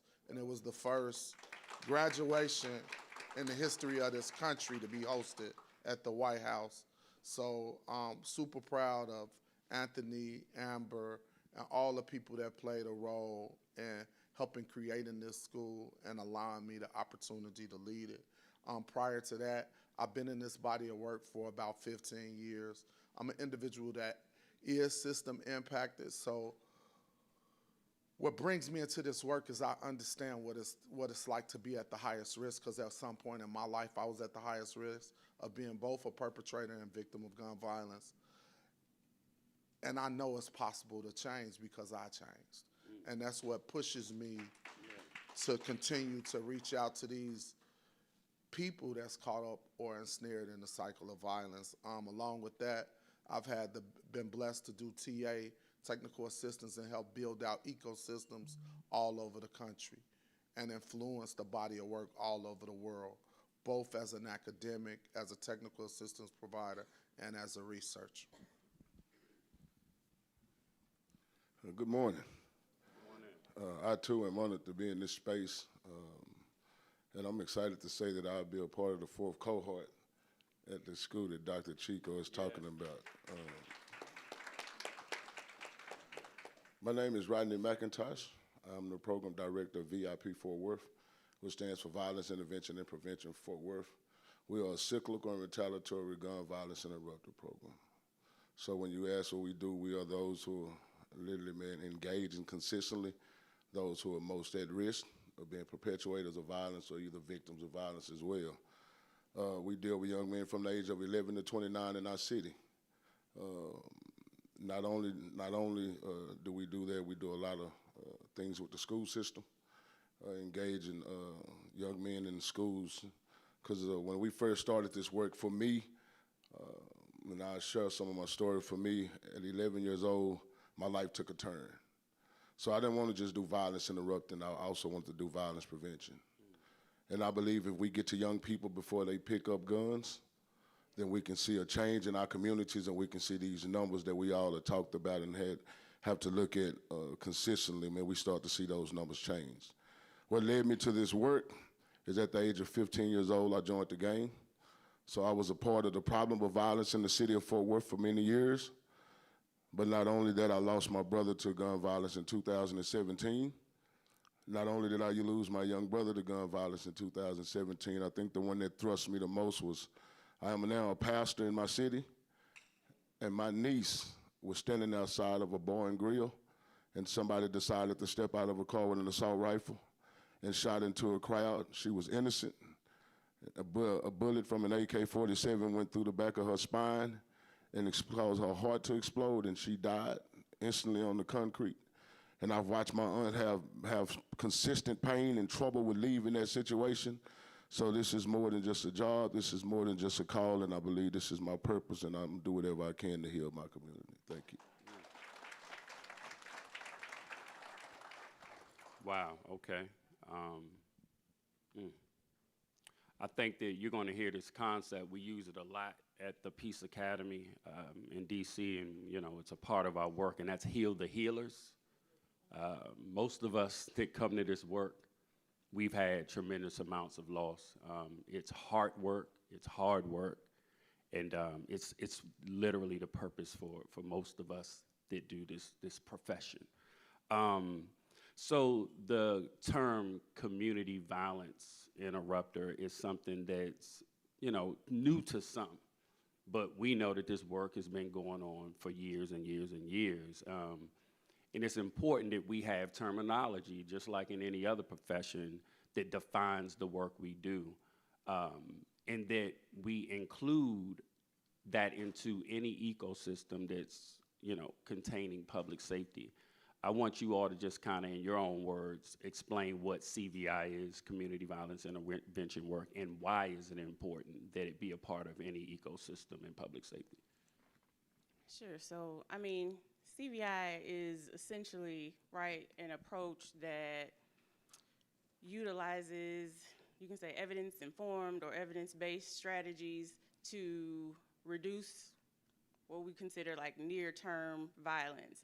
And the strategies are tailored to communities most impacted by violence. And so they're community-driven, community-specific strategies, And so it's an approach that centers those that have been placed at highest risk for violence victimization and or perpetration, and kind of surrounds them and wraps around them the necessary resources and supports to decrease the likelihood of further violent engagement.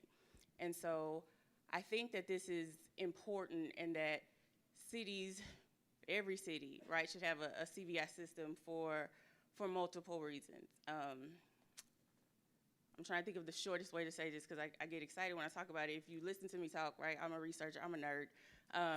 And a lot of my research has been around violence typology. So whether you're talking about direct violence, cultural violence, or structural violence. And I really see CVI as a strategy that addresses the multiple typologies of violence, because we understand the intersectionality of those typologies, and you get the most bang for your buck if you are addressing them. And the bigger one for me is, the issue of structural violence, because at the end of the day, in Black and brown communities, we understand that the outcome of community violence is directly connected to the structural factors and the history of this country, essentially, that has allowed for the social conditions within certain communities to be created in such a way that violence is a very likely outcome. And so when you look at what CVI does, you're talking about a system having to make changes, a system that has been maybe historically non-beneficial to a particular population, now breaking down this structural barrier and bringing those in from the margins to support them in ways that they haven't been supported before, right? And so within this strategy, you're building equity for a population. And we know at the end of the day, right, like this work saves lives. And now we're also seeing that there is an ability to transform systems in ways that now systems become beneficial to a population of folks that it has been historically harmful for. And so I think that is extremely important to consider. And when you are folks that are within the cities, you know, clap your hands a little bit, that, you know, you are a part of this transformational process of kind of how systems have been experienced by marginalized populations. What's super interesting is I was a part of a small group that created the term. We were working with the executive branch, DOJ, Congressman Hortsford, and Senator Cory Booker around how could we get funds allocated to people that's really doing the work. The challenge was, prior to us coming up with CVI, if people are familiar, we use the term just violence prevention. So if you predate CVI, we use violence prevention. And what was problematic, and Anthony probably remember when we was going back and forth looking for the right terminology and creating a succinct, narrow definition, was violence prevention was broad. It was Head Start, it was preschool, it was environmental prevention. It was so many things that we was like, that's not what we are talking about. So we were given a directive from DOJ and from Senator Hortford and Senator Booker, well, then defined it. And a group of us, which was the Peace Consortium, began to sit at the table and begin to define and be descriptive about the people that do the work. And the most important thing we wanted to do is ensure that the people that were ensnared in the cycle of violence, that the money was going to those groups so that they could get the services. Because what we knew was, with prevention is great. Head Start, all of that is great. Working with 8-year-olds is great, but the progress or the impact is not gonna be seen because it's longitudinal. You won't know if you really had impact for 20 years because the average age of a shooter is 27.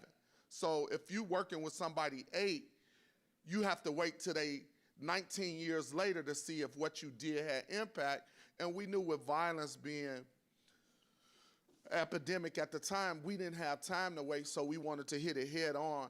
And so we came up with the terminology community violence intervention to address individuals at the highest risk, but also we added to the definition so that it wouldn't criminalize Black and brown communities, so that we remove stereotypical language that often created racial profiling and things that harm communities. That was the main thing.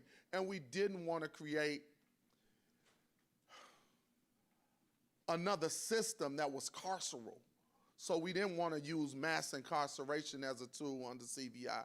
So we broke down and created this almost half a page definition so that it could be clearly defined what CVI is, who does CVI, and we created an ecosystem so it wouldn't be traditional street outreach workers, but we understood that some people work primarily with victim service or survivors. We understood that some people work with mental health.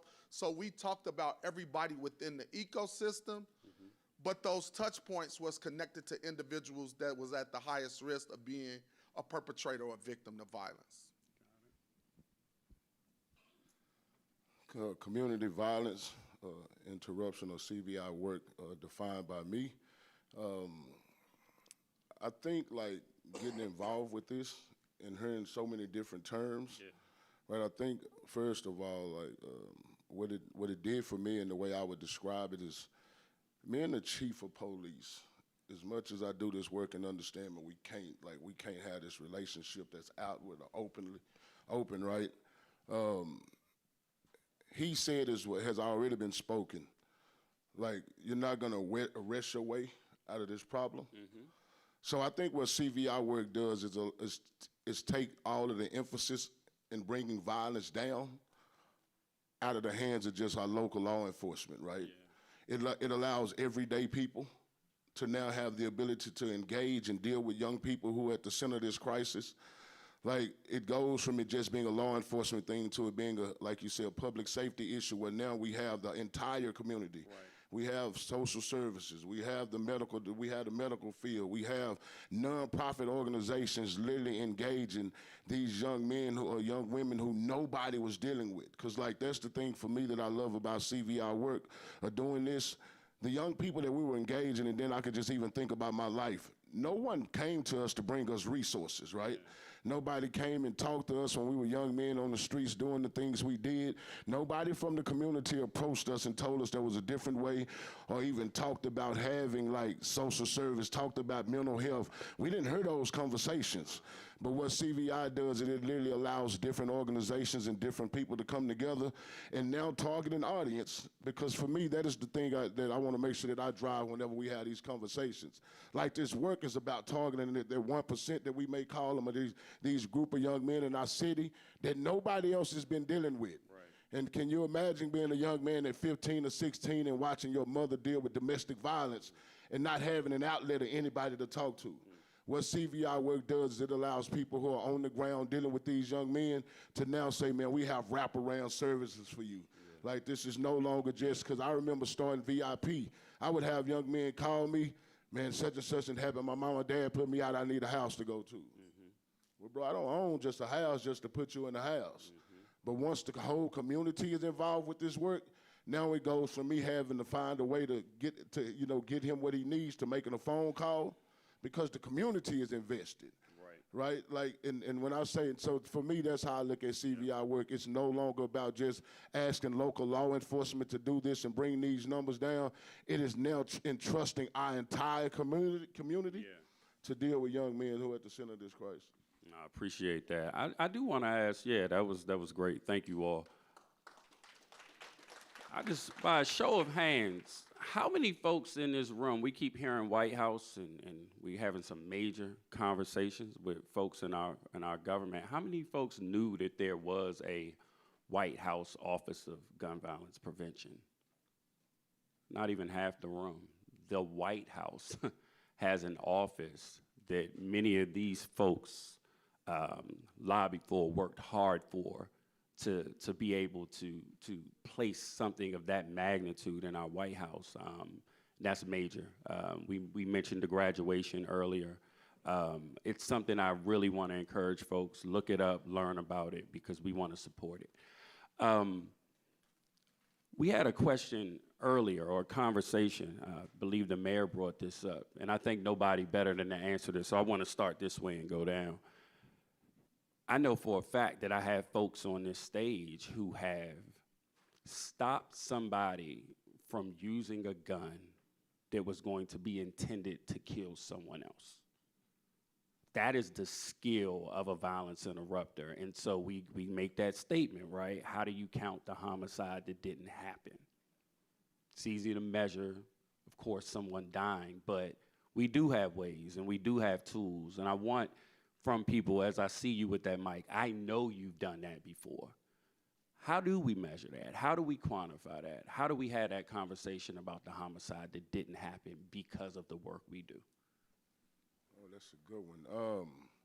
I think like in doing this work, man, like qualitative data is very important. I think for us, man, the way we're able to track and we tell those stories is, man, after building trust, we get the young people who are involved to turn around and tell those stories for us, right?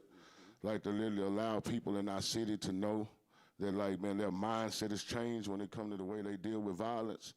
But also it is difficult, like and I would always say that because, man, I remember originally going and reporting to, like, my local city officials, and they're like, okay, if nobody died, then how do you track it, right?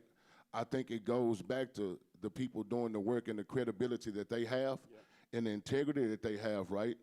But then also, like, we, just to kind of give you an example, we literally track shooters engaged, and I hate to use that term, but like you say, okay, how do we track this? Literally, man, the young people in our program, we literally track how many times they're engaged on a day-to-day basis, right? Not only do we track that, we track how many times they're in life skill classes, but we also, like you say, I never forget there was a moment I actually did what you said, man. I literally stopped a young man from shooting the guy, right? We had this conversation. And for me, I had to go and literally document this whole story. And what VIP does in order to protect the people who are at the center of this crisis, we don't use names, we use numbers, right? So I literally told the whole story in my data based off of numbers, like for these young men, how I stood in between these young men and interrupted a violent situation and kept another young man from shooting somebody or killing somebody. So for me, I think it's like you have to be strategic in the way you write things because, again, if you're dealing with the right people, they'll never want their name on paper. So we came up with this number system that allows us to track what this number or what this young man is doing so that if somebody ever do come and they look, all you see is numbers. But for us, we understood what took place. But it's difficult doing data in this work, right? Because we have so many naysayers. So you have to make sure that you're dealing with the right people, track how many times you engaged in people, and track how many times, because we have what we call an imminent shooting interruption, right? Or either just a conflict mediated that we know led to a shooting interrupted, right? And that imminent one is the one where we have to be real strategic in the way we write and place that in our data app so that whenever we tell that story, man, you can look and understand, okay, this saved a life, right? So.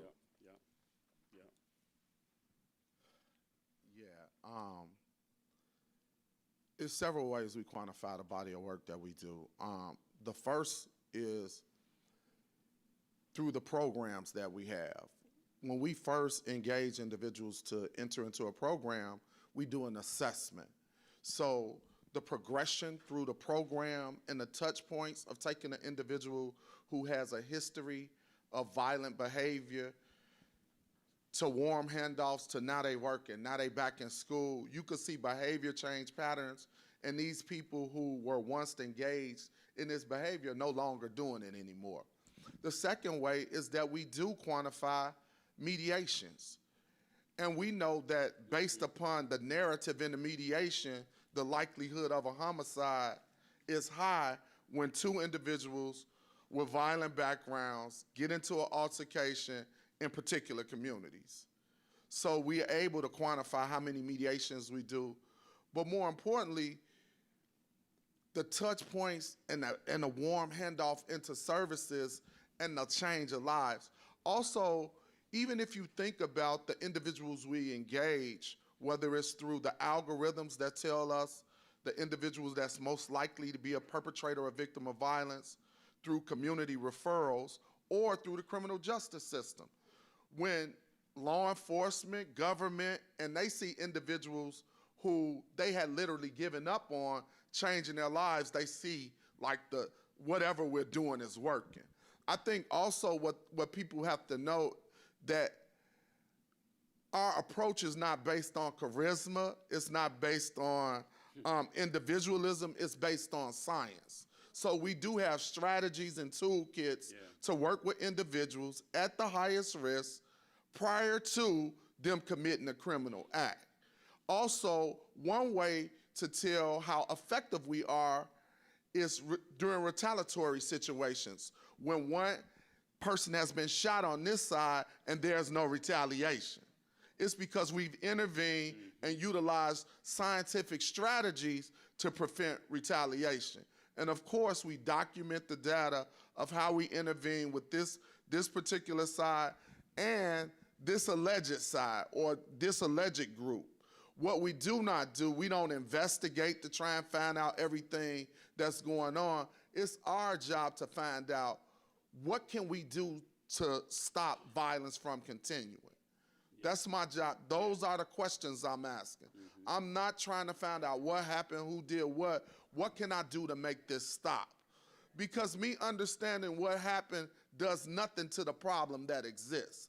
My whole process of going in is finding out what do you need, how can I support you, and how can I prevent further violence from perpetuating.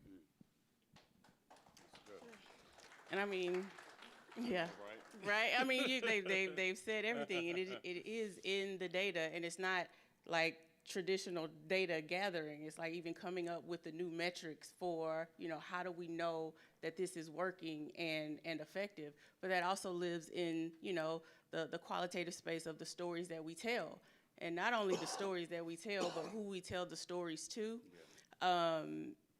For maximum impact, right? And people, especially like when stuff gets captured on the news or whatever, it can sometimes take one anecdotal story for somebody to say, wow, I can't believe that kind of work got that type of outcome.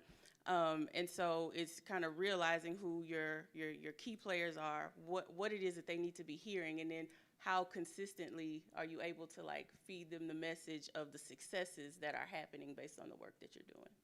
I mean, I think that's great. Every, one of those different definitions as to the how. I think you all are hearing it more and more, right? This isn't a guy from the neighborhood happens to hang outside and talk to people that do bad stuff. It's a profession. It's science-based. It's data-driven. This is a real thing that can really, really change the infrastructure of your city as it relates to gun violence. It was funny, I was just in Oakland and I met this sister out there, and she said she had this concept of a Law and Order, right? Y'all seen that show? But for violence interruption, so like a violence interruption show, right? Where you could really see, like with the actors and all that. I should act like that was my idea. Damn it, I said it out loud. But we'll get back to that. But anyway, I mentioned that what we do in DC is operate something called a Peace Academy, where all these folks in our city, about 150 to 200 violence interrupters in the District of Columbia, they come through and they hone in on their skill sets. We provide them with therapy, group and individual therapy. And we offer a curriculum-based approach to them being able to be as prepared as possible to do the job. And so I just wanted to ask you all, what are some of the important kind of skill sets that a violence interrupter has to have? I think that we understand that, of course, our police forces, they go through an academy before they start the job, right, as they should. And that's something we're trying to formulate and having conversations about doing across, our violence intervention work. But what are some of those skill sets that you feel like they have to be trained up on? And even we can talk a little bit about what a model is and how different cities have different models and how important it is to have that type of strategy. I want to talk to that, but for people that have been interrupters, okay, we can talk about their skill sets first. I think some of the things can be taught and some of the things can't be taught. Okay. I think innate, you have to be a person who is a part of the community, knows the community in and out, respected in the community, but have relationships in the community. You can't be a person that's not a people person and we asking you to find out about what's going on and have conversations in the community. One of the, I'm gonna explain something using an analogy, and then I'm gonna go over the skill set. An analogy I often use is if we wanted to stop smoking in a high school in the bathroom, who would be the best people to hire to stop the smoking? The students, because they already know who's smoking. They could go right to the people and say, hey, don't smoke in my bathroom. I got this job and I can't lose my job. Hey, you smoke outside. So if you think about people in the community already know the people who have been isolated, ostracized, who have been called bad, and all of that. So they already have access to these different individuals. Now, what also they need, now where the skills come in, we got to improve professionalism, because some of them are raw. We have to improve communication. We have to teach them strategies around mediation, because it's different strategies. Also, we have to teach them that's super important is how to do things without harming people. Because a great example is somebody might, just say if I'm new and I want to do a mediation, I might say, well, tell me what happened. And what I say, you can't do that because we know it could be triggering or making a person relive an event all over again. So if you're not trained to do this work, you can cause more harm than good, even though your heart is in the right place. So we teach them how to go out and do this. Yeah. This is, I know I get really blown away when people think we just hire anybody and just say, go out and talk to people. And we teach them how to, and listen, I want y'all to be very clear. I call these people superheroes because the first thing I teach them is how to be safe. Because you're talking to an individual, I want you to get this, who may have lost a loved one, may be intoxicated, may be high off something, has a gun, and you're trying to convince them not to respond, but this is the cultural norm, and all of his peers is telling them to respond. So we have to teach them how to navigate in these spaces and yet remain safe. So it's a lot of skills, a lot of effort, intense training, and also how to teach them how to protect themselves, as we talked about earlier, against constant exposure to trauma, vicarious trauma, and not to be sucked in and become a part of the problem because they're experiencing trauma at a high rate. Good stuff.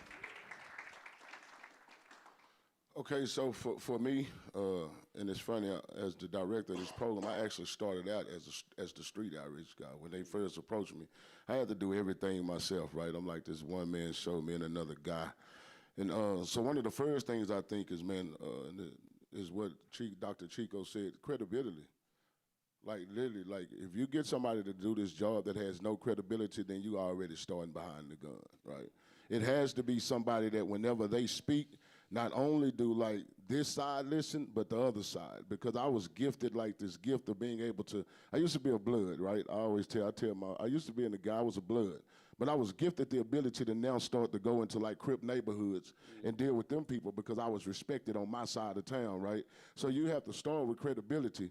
But then if we think about the young people we're dealing with, we also have to find people to do this work who are men or women of integrity.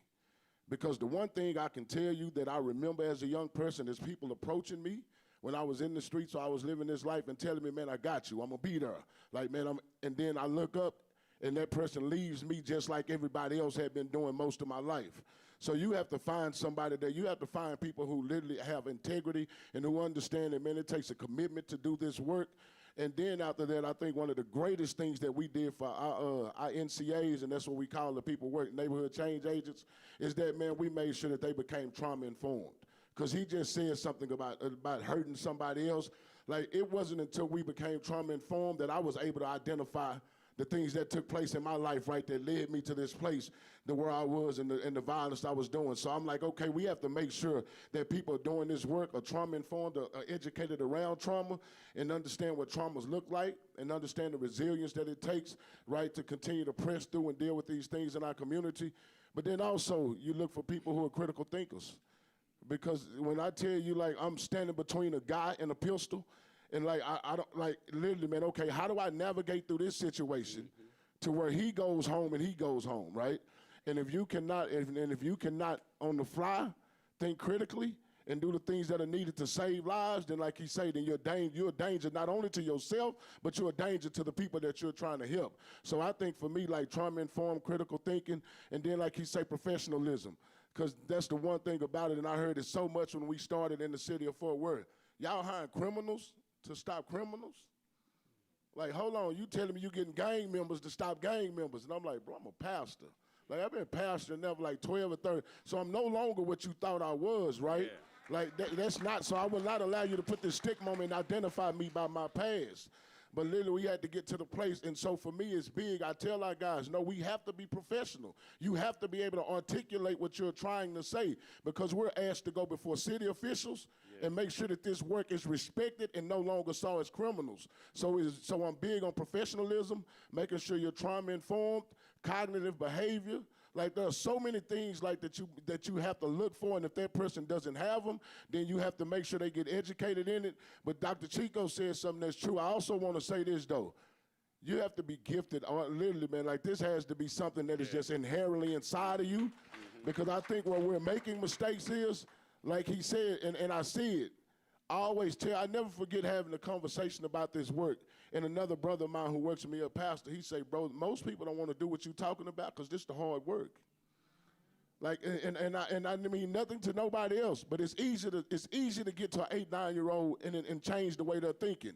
Walk up on a 24-year-old young man who thinks his only response to violence is his gun, and change the way he thinks, right? And you gotta have a gift in order to be put in those type of situations and draw that person out of a place that he's been. And I think the only way we can do that is, man, making sure that this is a calling and this is literally what you were created to do. Because again, man, you hurt the community more than you can help it when you just do this for a paycheck, right? Or you're just trying to do this for funding. No, this can't be about money. And I will yield with this. I remember when my city approached me to do this work, and I'm being honest. If he was here to tell you, I say, bro, I do this for free. If y'all would just give me the resources to help the young men. You have to find people who are selfless, who understand what it means to sacrifice, and who have a desire to repair what they broke down. Thank you.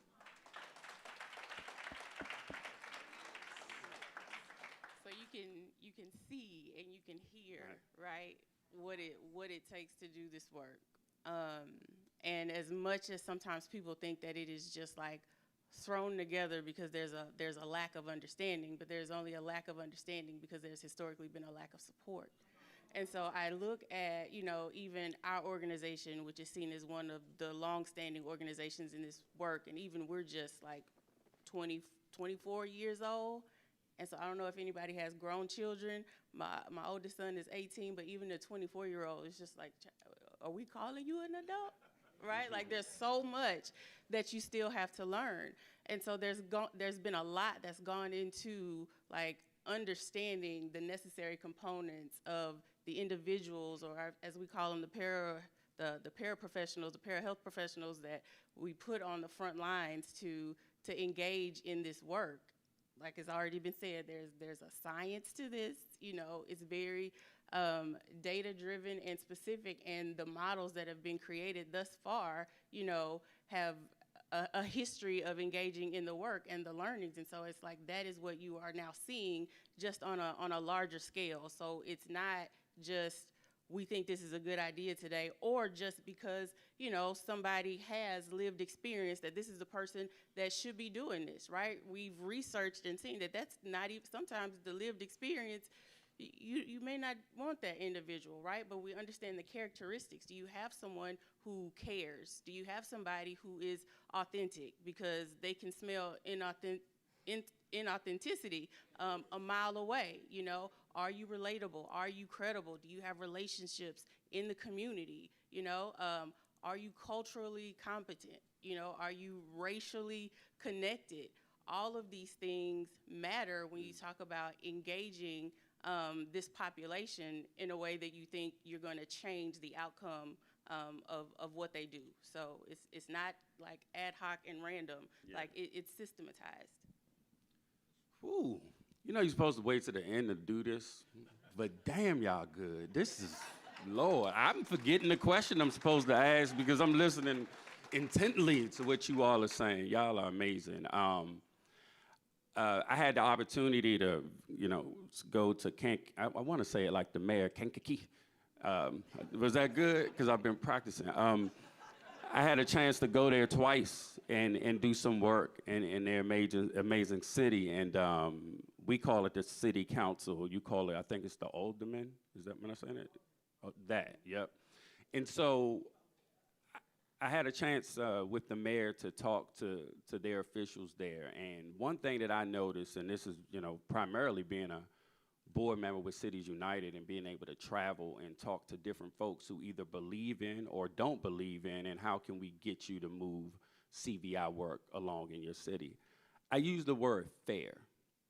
And when I say that, when I spoke to the individuals in Kankakee, what I did know was that some of those individuals only knew one way to prevent crime.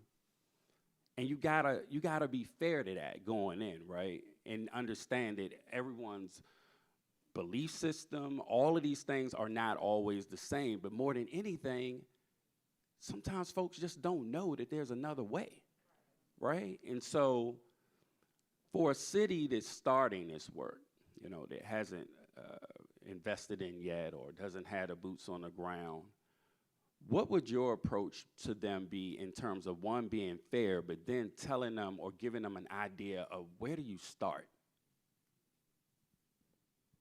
So where do you start when you want to engage in this? I think, a city has to, right, consider first data always, right? And data in your local context. And I know that the data points that generally folks start with, right, are your shootings and your killings. Great, start there. But don't stop there, right? We understand violence is multifaceted, right? It is very complex. And so we understand risk factors. We understand social determinants of health. And so it would behoove you to get like a clearer picture of what is the landscape for the likelihood of violence happening in your space, to better understand why violence is happening in your space. And then I'll take it a step further, right, and say do like data triangulation, where you're looking at multiple forms of data and considering multiple forms of data to get the biggest picture of what's happening, which also includes, right, this qualitative component of talking to people. And how important that is, because if you don't talk to people, especially people that are directly impacted, you'll end up with an irrelevant strategy. And I'll give this example. When I moved to Louisville, and it was just like this task of go improve the health outcomes in the West End. Like, okay, let me figure that out. There was this organization that had started a diabetes management program in the West End. And I mean, they were so frustrated because they could not get people to come to this diabetes management program. And so then the narrative became, these folks in the community don't care about their health, right? Like, they have this program right here, but they don't care about their health. But all they had was, the numbers that showed diabetes is high over here and we need to do something about it. So it's like, okay, well, you go and you sit at the program. And I remember sitting in on this one session with a grandmother that came in, and she was there with her grandchild. And, there's this automatic disconnect culturally, because they're trying to tell her why she needs to do A, B, C, and D, and she's just not listening, right? And so there's this element of not considering culture and the fact that for some Black people, sugar is just, it's an expectation, right? So if the norm is, I'm gonna get this anyway, like, this isn't something I need to spend my wheels or my time addressing. And so there's that disconnect, but also seeing that all she cared about was her grandbaby. She kept looking at the grandbaby, she kept talking to the grandbaby, the man kept trying to talk to her, and all she was doing was worried about her grandbaby. And I was like, you really love your grandbaby, don't you? And she's like, yes, ma'am, this is my heart. And she telling me the story of what happened, lost her son to gun violence, the mother, 2 and 3 jobs, so it's her and the grandbaby all the time. And I was like, what would your grandbaby do if you weren't here? Yeah. Now she's pausing to think. Like, oh, maybe I need to, okay, so now what are y'all talking about, right? And so, again, that, like, there's a cultural element that has to be in place, cultural competence. You have to understand. And so if they were just going based on the data to say, hey, this program needs to be here, but you didn't ask the people, and the more people we talked to as well, because of where the location was, they weren't trying to walk there and get there because of the violence that was happening. So you may have to address some other things before you could even address the thing that you want them to pay attention to, right? And so understanding what is truly happening to cause the violence to happen in your community is super crucial and important. And I mean, I can give more points, but I'll. Great, thank you. This is a great question because this is actually what, outside of working at the university, what I do for a living. Actually help cities, counties, whatever, develop, create CVI ecosystems. And the reason why I say help is because I believe it should be a co-creation. I believe my strength is understanding approaches, models, and the science, but their strength is knowing the city, knowing the ins and out of the city. And I don't come in as this expert with all the answers. I come in the same way if you went to a doctor. What make a doctor look good is the patient. Because the first thing, if you walk into a doctor, he don't say, hey, I know exactly what's wrong with you. This is what you need to do. No, he say, what's wrong? How you feeling? Where it hurt? Does this hurt? Does that? And the more information that the patient gives him, the better the doctor can prescribe or recommend something to resolve that issue. So the first thing I do when I come in is I do an assessment. I say, let's look at the problems. And I want to just put this out there. A lot of people use the term, the word data just means information that utilizes number too. I know when people, I got a PhD, but people, the data, and what it does is when we use that terminology, it creates anxiety for people that's not in the academic field because they like, what is data? No, it's just some information that we need to better understand what's going on. But it includes numbers as well. It's words and numbers, where information a lot of time is just words. So we looking at the information or the numbers around, the first thing I want to see is the numbers around how many homicides, where it's happening at. Because I want to see, is it concentrated? Is it just in communities? Is it spatial? Is it all over the city? Because we know the characteristics in Black and brown disinvested communities, poverty, disinvested school. So when we see all of that, it's a big chance that it's going to be concentrated. The second thing I want to do, like she said, focus groups and interviews of the people in the community, because sometimes it could be over historical context. It could be something happened that sparked this situation, and ever since then, these two groups been going back and forth. They done broke into fractions. So I want to understand what's going on in the city. And also I want to understand, it could be it could be a bunch of things. I'm gonna give you an example. Me, along with my friends from Nick Jr., along with Amber Goodwin, helped develop the OVP and the CBI ecosystem in Austin. Now, Austin, Texas was totally different from anything I had seen because some of their problems arise from encampment, a housing disparity that allowed people to set up tents. And I was like, this has nothing to do with gangs. And also, it had a lot to do with immigration. So if I came in with a model that was antiquated or a cookie cutter based upon gang violence, it wouldn't have worked in Austin. So I had to talk to the people to help them develop a strategy that would deal with their issues. That's why it has to be a co-creation with the people. And also, listen, I'm glad the mayors and government and it doesn't work unless you get buy-in from law enforcement. It doesn't work unless you get buy-in from city officials. And it definitely won't work unless you get buy-in from the mayor. It's not gonna work, because what happens is when there's no buy-in, then those people get harassed as opposed to getting supported. There has to be buy-in and there has to be responsibility of everybody. That's what an ecosystem is, where it's a shared responsibility. And I tell people, it's no longer CVI organization's sole responsibility. to bring down violence. It's our responsibility to access individuals at the highest risk and get them into services. Now, the government comes into play by providing those services, whether it's how, because look, if a guy is robbing people because he got nowhere to stay, and I bring him into a program and I'm teaching him CBI, but he lead a program and still ain't got nowhere to stay but on the street, I can't stop him from robbing. Or the person don't have nothing to eat. So that's where government comes in. And let me say this, let me throw this out there, Marcus, I got to. Another role government can play. No, for people in government. People that work in CVI, if you really want your CVI to work effectively, when you get back, especially mayors, give them expedited services to city and county agencies. Why? Because now without spending a dime, you've given them social capital where they can really do things in the community. And you say, Chico, why get them expedited services to get IDs?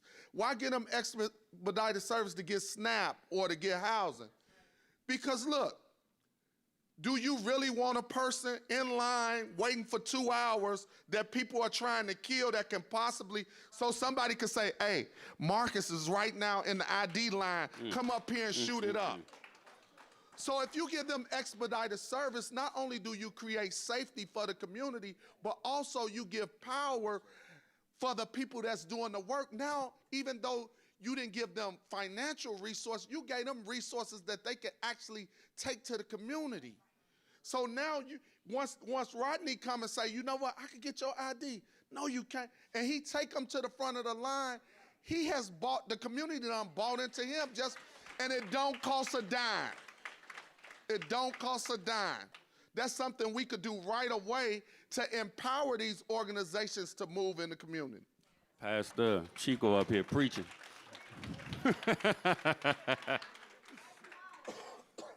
Man, it's not often that I don't like going speaking out to somebody. But for me, man, so much of what I would say is I've already been said. But I think what I learned, honestly, because again, I started this in Fort Worth, is that the ecosystem is necessary. Like, of course, we start with the data. Like you said, honestly, we have to see, because Fort Worth, we got the data, we looked at the hot spots. Man, I had to buy in from the mayor. Literally a city council member actually asked me to do this work. So I always tell, but this wasn't even like, I was doing this in the streets, didn't even know they had a title to it. Somebody asked me to do this work. Like, if you doing it, you really probably already was doing it, just didn't know. But I think what has happened for me in the last year, or year and a half, is once I bought into the ecosystem piece, man, literally I've watched how it has made our work so much easier, right? So I think, like, man, you have to have the local officials, like you have to have the buy-in. But I think we have to start to push like that this is no longer work that can be done in silos. And if the city of Fort Worth just heard me say that, they'll probably pat me on the back because I'm stubborn. Well, don't laugh. And well, I've been fighting for like a whole year, but it's like now that I see it and see how, because you said that, man, you know, often like it's small to a young man. Like it may be small to us. But a young kid that never had a driver license, doc, that's big. Like, we getting driver license, we getting GEDs, and now they have this sense of accomplishment. And all that happened because now we have people around us, right, who I can literally just make a phone call and things start to happen. The county commissioners, like, you have to have buy-in from all of these people. But, like, I think it is important, man, for us to start to really realize that when you start this work, understand that you cannot expect just CVI workers to do this. But you can not only expect the hospital-based violence intervention to do this, right? You cannot just expect social work. Like, we literally you have to make up in your mind that you're going to develop an ecosystem. And I see that sign, and I'm a pastor, so when it come to time, I stop. So, Second. We're closing out. No, go ahead. I'm not. 1 second. We'll be all right. Go ahead. I was just gonna add, you know, when you go into this, right, as a city, your ideology matters, okay? How you're thinking about the problem matters. And so it can't be that you're going into this, like, how do we solve, like, that problem for those people? Because that impacts your strategy as well. And it's more helpful that as a city, you, like, consider your own local capacity, right? Because everything that they said matters, like the formal leadership matters, that political will matters. But also, right, like look at what you actually have and don't begin to engage in something that you're not going to be successful at implementing. So really look at all of the components that are necessary to be in place. And if you don't know what those components are, right, there are experts and people that you can call on to come help you build out what you need to build out. So don't start and engage prematurely, but also see yourself as a part of what's happening and not like you're like solving a problem for those other people. All right, let's give it up for this panel, please. Absolutely phenomenal. Just really quick in closing, the one thing I want to encourage you all to do, if you haven't already, is to go to the Cities United website, check out everything that's going on there. I hope to see you in Seattle in October, where you get all of this and a whole lot more put together by the amazing CU team. So thank you.